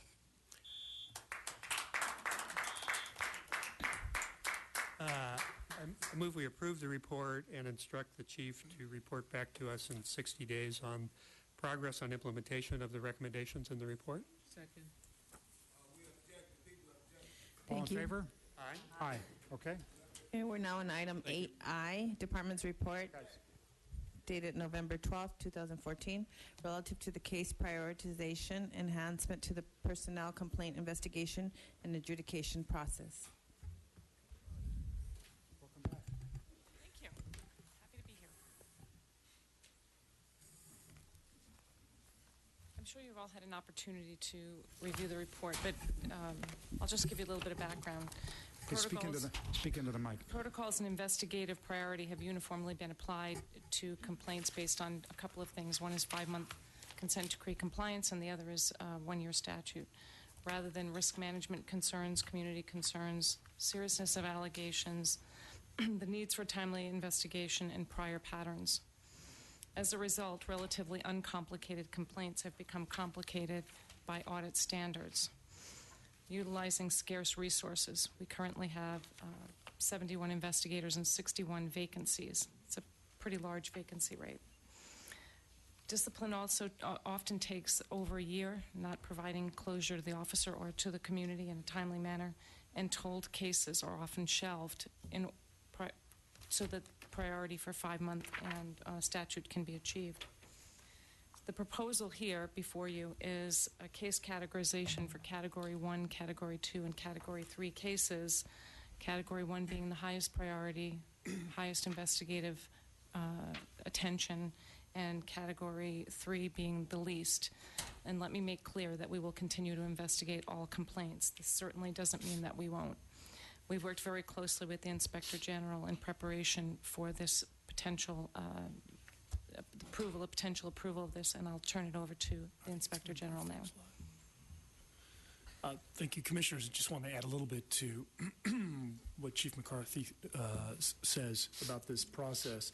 As you can recall, about a year ago, or as some of you may recall, a year ago there was an incident involving an investigation where we identified some shortcomings in the way matters were being investigated.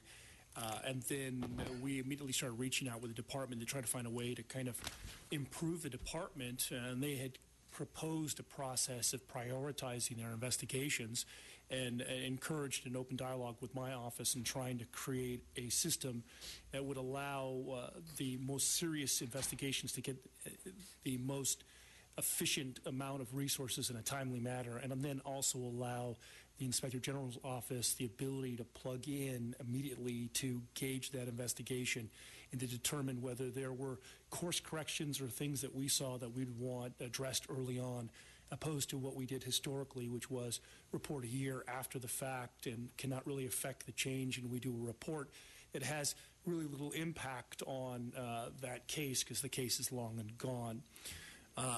What Chief McCarthy and Commander Maislin have done is really kind of work to improve the process, because from my perspective, we were looking at absolutely everything, and we were giving things importance based upon the statute and not necessarily on the gravity of the offense.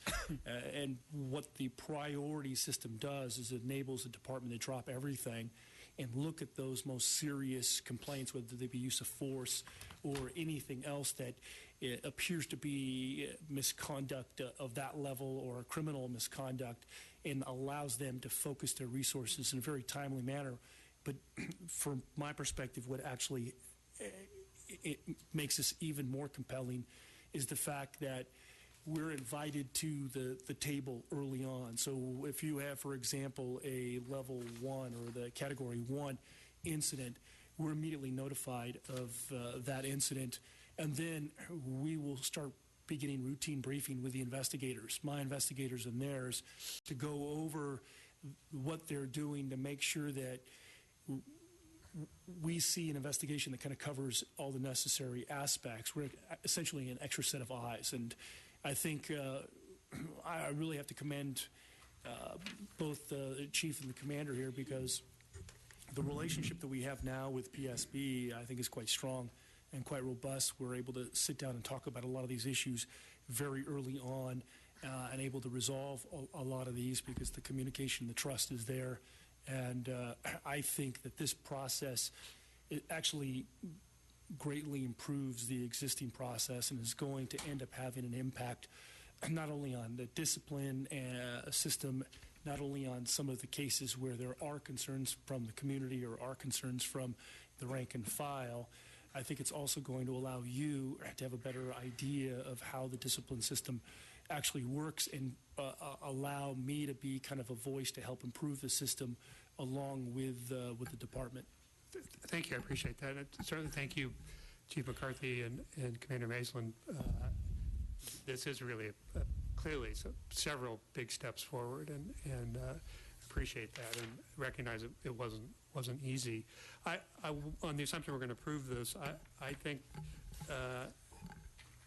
unless the Inspector General disagrees, I think it would be helpful for us to get a report back from the Inspector General in about 6 months on how this is working, whether there's what the progress is.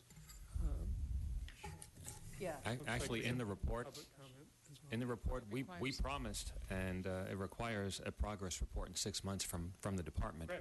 So Terrific. we'll get together with the IG and make sure you get a And just progress for report. full disclosure, we'd like to take full credit. I think we improved upon it. The original document was started by Rick Webb, Rick now Webb, that's retired, true. and Chief Perez, who will be retiring in one day. Thank you. That's kind of Well, I agree with Commissioner Saltzman. Seems to be a really thoughtful approach that improved effectiveness, and seems like a safety valve in ensuring that the prioritization of cases, others don't fall through the cracks, the continued collaboration with the IG's office. And it's a one-year pilot, so I just wondered how this pilot will be evaluated at the end of that year. And it sounds like there's 6-month mark as well. So how yeah. Well, I think one of the things that we'll be able to do is look very closely at, are we giving the right cases the right amount of attention? Mm-hmm. So when we break down the individual cases, and it may be difficult in 6 months to see how far, where we are, because, some investigations, if they're truly priority 1 cases, they may take a lengthy amount of time if it's a criminal case. On the other hand, we've been able to take some very hot, serious cases and resolve them rather quickly. So I think there should be enough data, but we'll see at the end of 6 months. At the same light, we'll be able to see what's happened to the Category 2 and the Category 3 cases, and what's happened to our overall 5-month completion goal. As Chief McCarthy mentioned in the prior discussion, we've increased it dramatically this year. The consent decree goal was to complete 50% of investigations within 5 months. Right now, depending on whether it's one of our crim sides or our administrative sides, we're up in the 60 to 80% range. Even our workplace investigations are getting done in over 50% of the cases are done in 5 months. So, we'll be able to see what's happened to that goal within 6 months, and where are we? Has there been any unintended consequences and a detrimental effect on other cases, so we're not completing them in a timely manner? So I think there'll be sufficient benchmarks to look at and to see what's happened overall. And in preparation for this, one of the things we've already done it, and it's actually a recommendation in the Dorner report, is to provide training for intake, to make sure that we do a really good job on intake, similar to a biased policing complaint. We find that the better the intake, or the more thorough the intake, the better opportunity we have to actually unfound or sustain a complaint. We've had a lot of luck with that. It will help us with case prioritization because it should be clear. We also wrote into the report that if the case is a priority 1 and becomes a priority 2, that's a possibility, and a priority 2 can also become a priority 1. We have 2 or 3, I don't remember exactly, I think it's actually 3 different formats that we've started to kind of implement. The most significant, getting the most significant investigative attention, and the statements could be actually transcribed. And on the lesser ones, it may be just that the person responds directly to the allegation versus a full transcribed statement. And all of those things will save time and put the attention where it's needed. But I have to emphasize what Chief McCarthy said. Intake is everything in this system. Right. If we don't have a quality intake, if we don't have sufficient information, if we don't know what the complaint is about, it's going to be very difficult to prioritize it, either as a 1, 2, or a 3. So we have to beef up, internally in our classifications unit. So if we don't have a quality intake, we're going to have to go out and redo the intake just so we can decide what we have. And then, of course, and we're doing it now on biased policing cases. If we don't see a quality intake, we're sending those back for training to the supervisor that did the intake. If I might add, too, Commissioners, I think one of the things that you're going to see is you're going to see probably less reports from me on complaint-related items, because what happens is instead of my office reporting a year after the fact on something that we've got historical documents are, we're going to be plugged in right away with them and have those dialogues that we've been having already with the chief and the commander on particular cases. And I think what you're going to find is a better product all the way across the board, which means there's going to be less attention necessary on other things, because most of these issues that either that have creeped up that we've reported from time to time on cases are going to, I would think, and I'm hopeful, are going to disappear, because we'll be able to have honest communications and be able to give our thoughts early on to the department. They'll be able to share theirs, and I think that's going to make just a better overall system. So I think you're going to see less, hopefully less and less reports from me on some of the areas that you have come accustomed to seeing.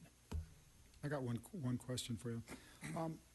What are you going to do to ensure the consistency and the integrity of the process of just categorizing? Who's the one that says it's a 1, it's a 2, it's a 3, and how do you know that if one if it's going to be more than one person doing that, which probably will be, the fact that they speak with one voice or are thinking through with the same rules. I mean, you've got them written down here, but some of it can be interpretation. So I think that that's something that the integrity and consistency of that process of saying which category is each issue is really important here. That's going to be a challenge, to get, I think we have 8, 10. We beef it up a little bit. I mean, to get 10 or 12 people thinking the same is going to be a problem. It's going to be a challenge. There are going to be mistakes, I think. To think that there wouldn't be would kind of be foolish on our part. But to make it a Category 1 case, every Category 1 case requires immediate notification to either Chief McCarthy and I, or both of us actually.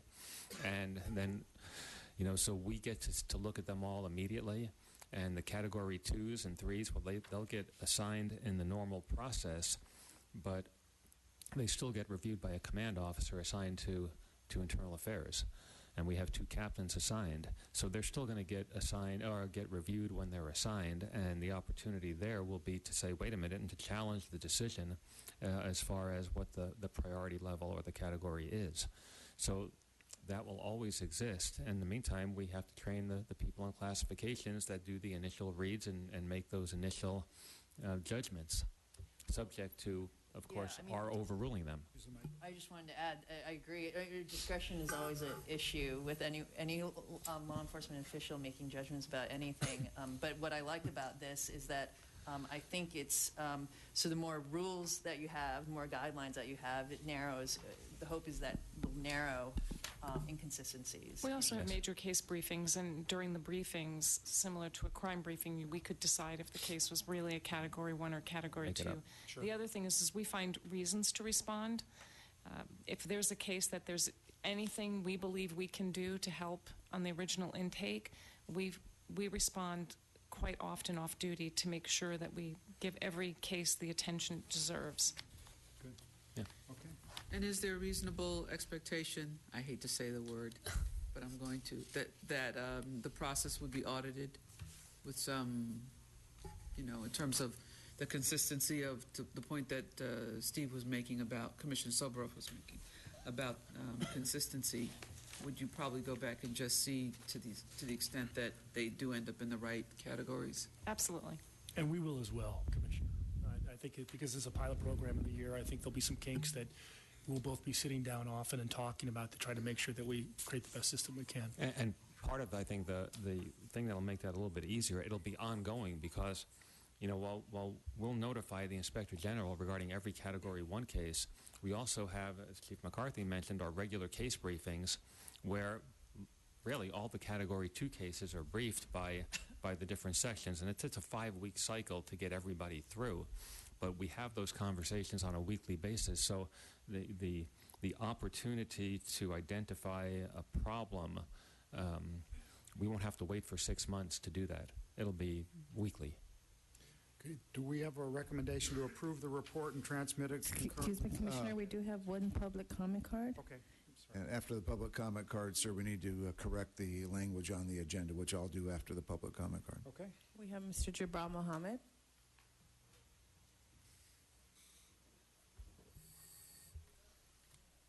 Morning, Commissioners.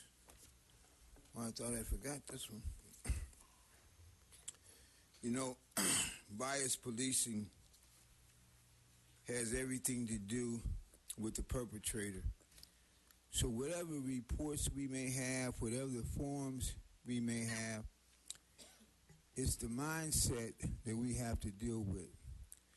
Now, these are great policies that we're coming up with, but so is the Constitution. However, the mindset of the people that administrate it brings us to question. So that is my major concern. My major concern is these reports, like the brother said earlier about he was 22 years, these reports are ongoing and ongoing and ongoing. And we're looking for results, and we find that things are increasing. I just looked at a demographic. They say that the law enforcement has killed more people than have expired in Iraq, meaning that they've killed over 5,000 people since 9/11. Okay, they're saying 400 some odd people, 4,000 some odd people expired in Iraq. So this is where we're at. We're at the attitude that generates so much bias that the first impulse is to kill. Mr. Mohammed? Yes. This is not the bias policing report. Okay, what report are we talking about? We're talking about item 8I. 8I. Oh, that's what I signed up for. Okay, the adjudication of personnel, and then bias policing is one of the issues in regards to the adjudication. Okay, and when you adjudicate the personnel, you on a discriminatory attitude, you're going to be biased in your conduct, and you're going to be biased in your perception as to how things are going to be dealt with. This is what I'm saying. The Constitution is a great piece of legislation. Thank you, sir. However, the policies are not being followed. So when we come with great pieces of information, we have to follow the policy. I move we approve the item. Mr. President, the agenda has to be corrected to read to review and approve the department's report. I move we review and approve the department's report. All in favor? Aye. Okay. Thank Next you. item. We're now on item 8J, Department's Report dated November 14, 2014, relative to the Bias Policing Update, third quarter report 2014. Good morning again, Commissioners. Actually, good morning for the first time. I didn't get to say it before. I think it's afternoon. Yep, we made it the afternoon. 1 o'clock. I'm just glad it's not good evening at this point. When I was here with the last bias policing report, I left with homework. I had 6 assignments to include in the current bias policing report. So I thought I'd begin this presentation by going over how I addressed your concerns that were identified the last time. So the first thing that you asked for was comparison data, and that was comparison data for what became the much larger tables 2, 3, and 4.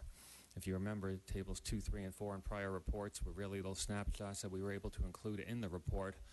Now they require entire pages in and of themselves, because we expanded the data to break it down by ethnicity. Well, I think that was there before, but to also provide, excuse me,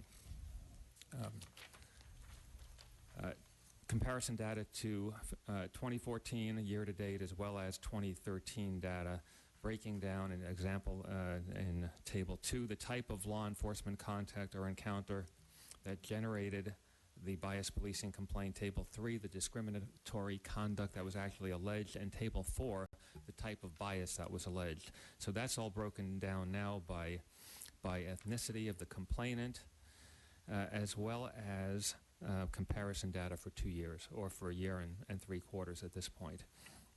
And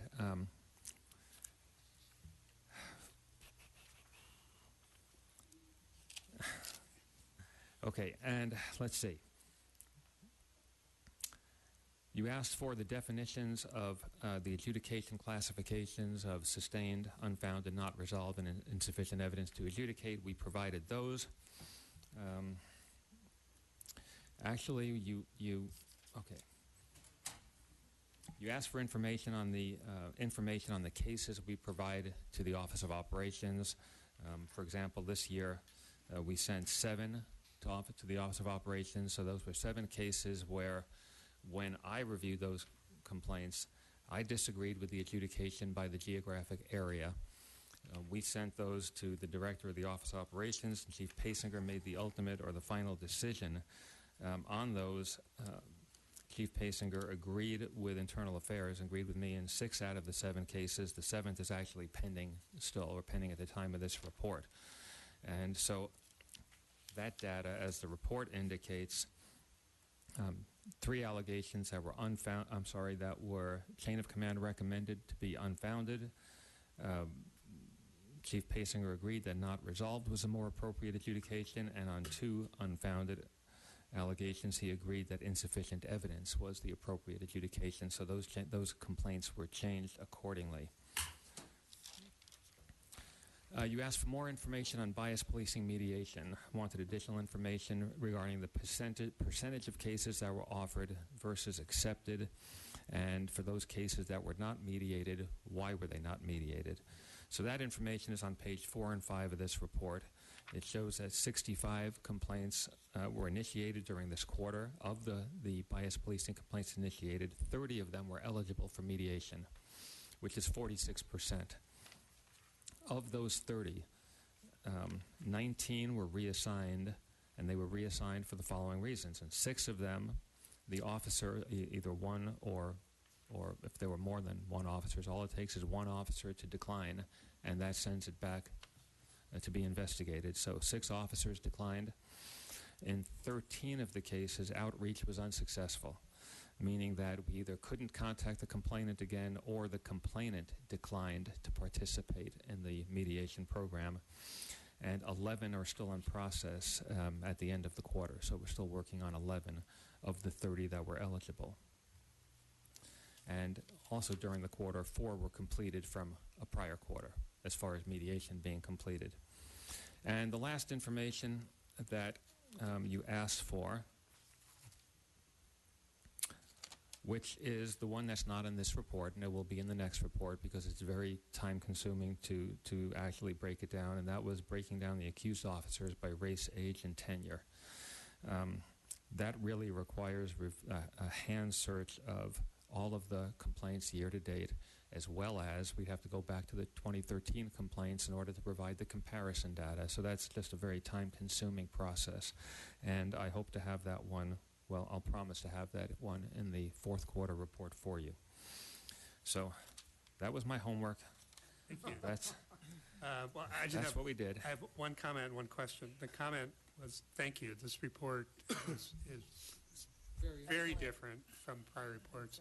Very helpful, much easier to understand. And clearly you put a tremendous amount of work into doing it. All the credit goes to Detective Kathy Haskins, that's Thank sitting you right very there much. in the second row. She's the And then- genius behind the talking, whatever I am. Thank you. You answered my question about the recommendations from the geographic bureaus going to OO. I appreciate that. That's very helpful to have that. My only remaining question was on the mediation piece. Do you think you've identified sort of categorically what happened?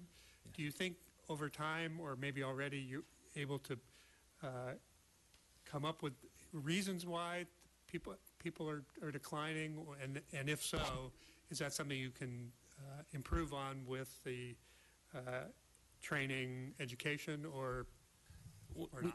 We have to do more public outreach. I think that's clear. I mean, the more informed the public is to the process, I think the more success we'll have. Okay.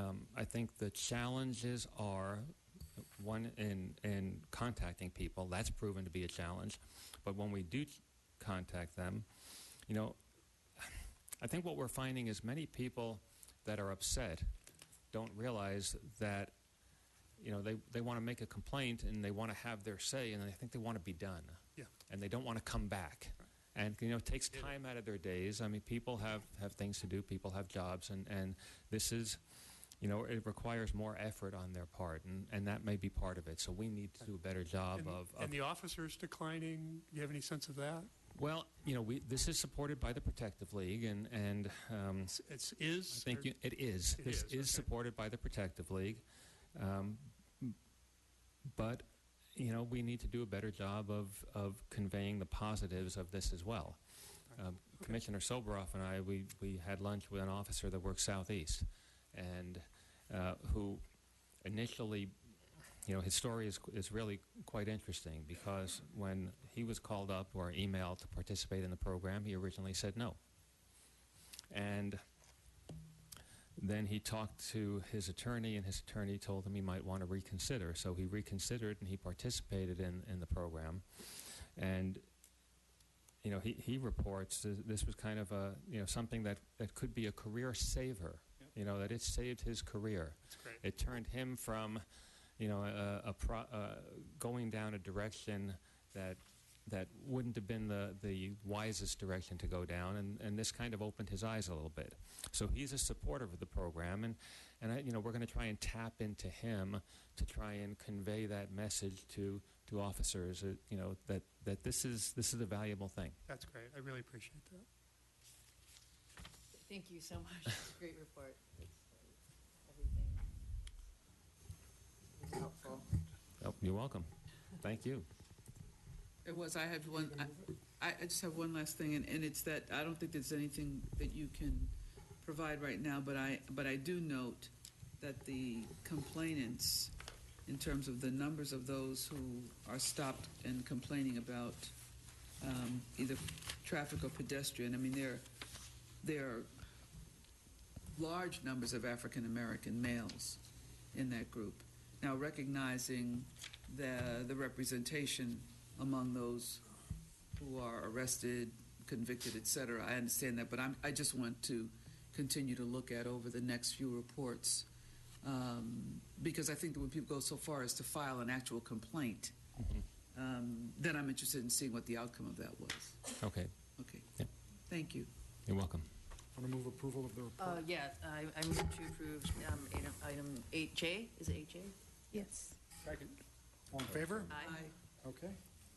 Okay. Do we have any speaker cards on that item? No, we did not. Okay. I don't have one. You already had your chance. Thank you. Thank you. Thank you. Okay, we're now on item 9, public comment period. We have 7 comment cards. General Dogan, Darian, Wesley. Thank you.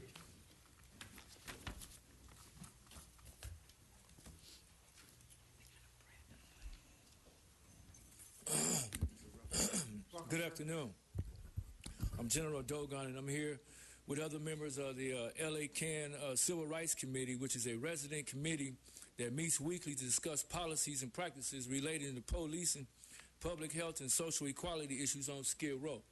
And we're here today to remind you that we are still waiting on the results from the LAPD June 2014 shooting death investigation of Mr. O'Connell on 5th and San Pedro Street. Use of force and death continues to define LAPD's response when dealing with people that has known mental health issues. On the one hand, you continue to talk about your cutting-edge SMART team specifically trained to handle these situations. However, they seem to never make it to the locations that they are needed the most. Also, this appears to be a citywide issue with the high-profile shooting of Ezell Ford, serving as another reminder that this department does not have the tools in place to appropriately respond to issues of mental illness. We were in shock to read that LAPD and the city attorney have formed the legal opinion that Ezell Ford was responsible for his own murder. LA CAN has been very clear in its proposals to fix the ways people with mental health issues are treated by your officers, Chief Beck. We will still await action on these proposals. Until then, we will most certainly continue to see death and use of force masqueraded as public safety and justice. Thank you.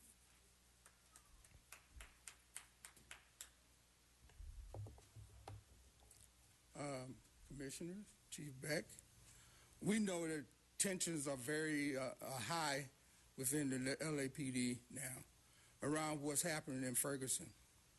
But our community want to remind you that citizens have a First Amendment right to assemble, speak without being met with brute and deadly force. The LAPD has a horrible track record when it comes to respecting rights of protesters and upholding the First Amendment of the Constitution. Any and all reforms that have been made are as a result of outright violations of the people's right to assemble and to voice their opinion.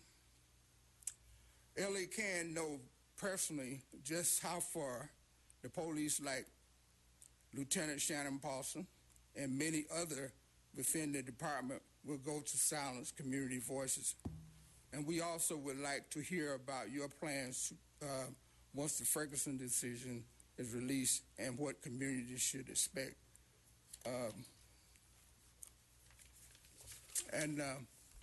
Should it extend to the entire city of Los Angeles, and should this decision come out today? Thank you very much. Thank you, sir. Good afternoon. My name is Darian James. I'm here on behalf of LA CAN, and I'm speaking for myself. As part of the Safer Cities initiative, there were supposed to be ongoing impact meetings for the community to give their input. We have had only one impact meeting in the past years with the promise of more to come. We are still waiting for an impact meeting with these issues on the agenda. Body cameras. We were promised a presentation and demonstration on the types of body cameras being explored for officers. This has been an ongoing request that has yet to be fulfilled. It appears from reading the LA Times that decisions are being made, but the community who continues to request information is being shut out.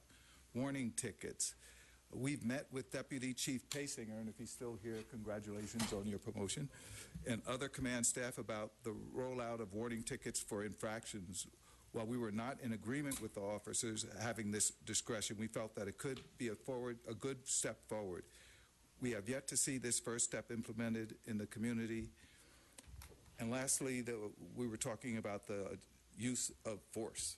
Now, on my own, this is my second commission meeting, and I've noticed your shields. Right? Everybody has LA Police Department, and of course we have to respect the law, and I know the charter set all of this up, but it looks like to me that Chief of Police Charlie Beck is the only person that has the honor and privilege to sit behind that shield, and everybody else should be behind the other one, but we're supposed to be all independent here, right? Your website says that that the commission is supposed to be civilians, and that the inspector general is not only supposed to be a civilian, but is supposed to be independent, right? And it's just a minor detail, but maybe through the quality, through continuous improvement, we might want to recognize that the perception that you guys give when you're all behind the same shield, right, and everybody says that people are working together, then maybe we should just change that a little bit. I had more to say, but I ran out of time. Okay, Maybe I'll be back next week. the next four speakers, Mr. Herman, Jabril Mohammed, John Ramirez, and Adam Rice.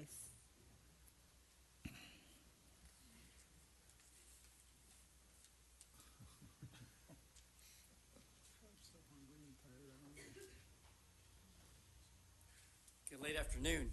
In regards to the First Amendment speech or our First Amendment rights, I am casting aside this script for today, for we are resetting the very standards, or every standard, for public interest about political oratory. And why?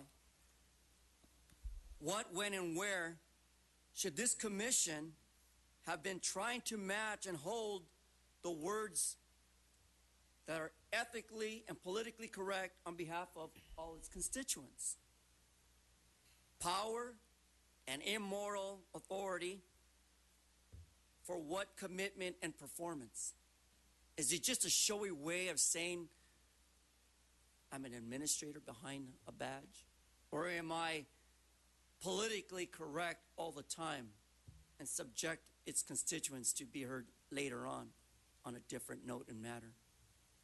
To be sure of civil rights, we are protected by freedom of speech and the challenge that we have to be subjected by unacceptable ignorance by those who are politically confrontational towards their constituents. It's unmistakably wrong to bully the pulpit. But if we continue to ignore public meetings and segregate public interest in meetings, this has become something impossible to dismiss. For the solidity and due process of public safety meetings, we have become the voice of the voiceless, the voice of voicelessness to the war of dismissal by violations of the Brown Act and the ignorance not to be heard under our first constitutional right. Thank you. Jabril Mohammed. Good morning again, Commissioners, Chief. What I've surmised from this day was a good day. A lot of reports were being given. But what I've surmised is that we're not getting any results. We're being very rhetorical, okay? I think that we need to take another look at it and take it from another angle. You know, we listened to all these reports and we still got these misconducts at large, and we know what we're talking about.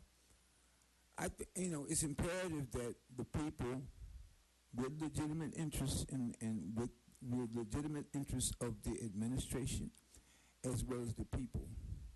But it's imperative that they give examination to what's going on, and that their determinations be taken sincerely into consideration, because the case scenarios are heightening. You know, we're getting more and more of them, worse and worse, and we look around and the perpetrators are still at large.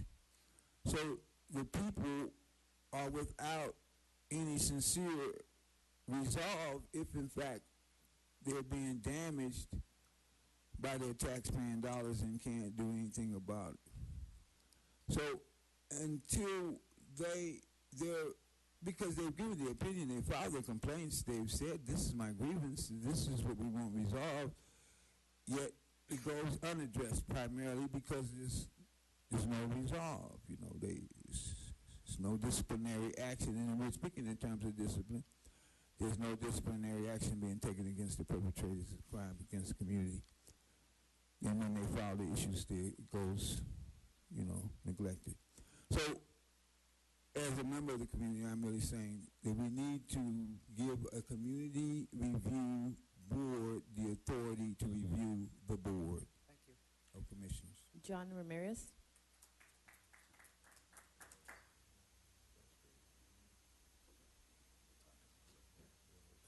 How you doing, Commissioner? General Attorney Chief. I came here before to ask for some help for an officer that's threatening me in the streets of L.A. in the Torrance District. I went to pick up my daughter from her mother's house in San Pedro and found a couple of officers having sex on a video cassette and with drugs in the house in the room with my little daughter in there. I ran out and asked the neighbors to call 911, and they called. And since then, I haven't really gotten no replies on what's going on. I've been threatened in the streets by these officers in plain clothes. They told me if I tell them that I was going to be shot by them. I came here over a month ago. No one's called me. There's a lady that was here from Internal Affairs. She doesn't want to call me back. She told me that one of them told me that they can't do nothing about it. I got threatened when I left here a few days after that again, and I just don't know what to do anymore. I don't know who to turn to.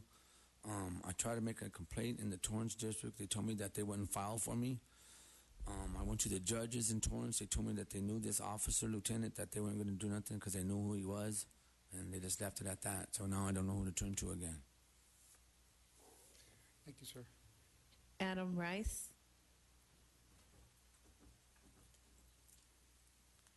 Good afternoon now, Commissioners.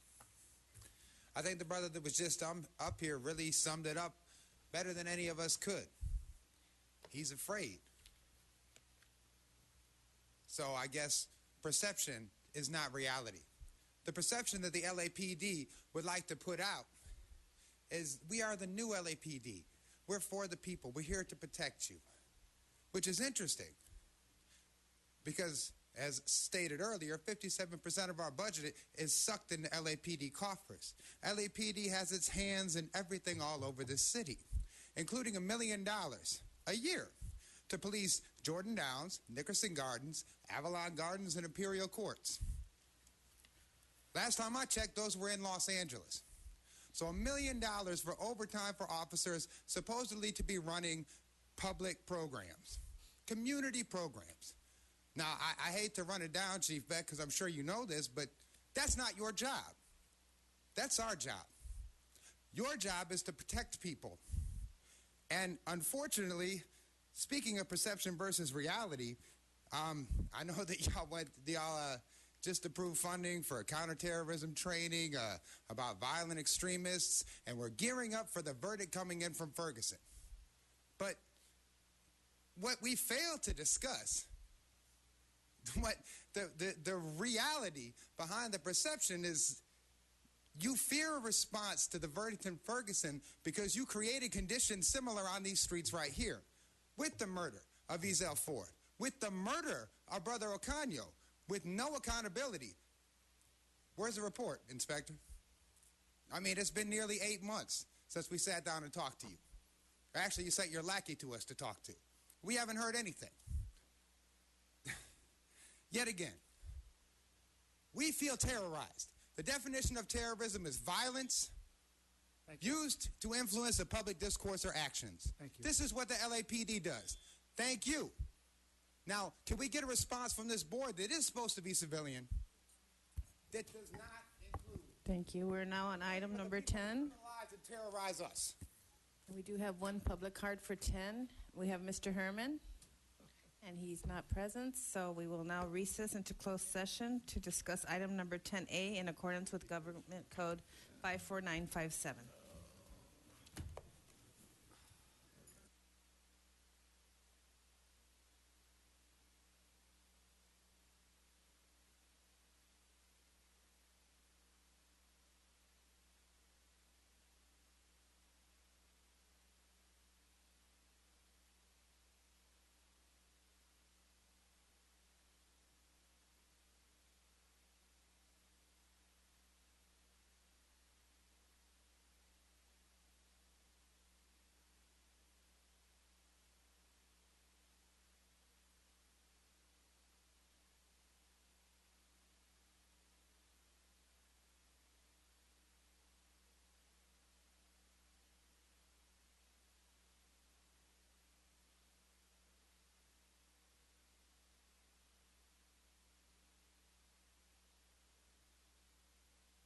Did you know that more than 80% of false alarms are related to preventable user errors, such as open windows or pets? Any motion can trigger an alarm. Thousands of police patrol hours are wasted investigating alarm reports that turn out to be false alarms. That's crime-fighting time lost. Make sure your alarm is working properly. 911 emergency, operator 271. The city of Los Angeles receives over 2 million 911 calls every year. Hello, I'm Mayor Eric Garcetti. I'm Chief Charlie Beck. A significant number of 911 calls are not emergencies. 911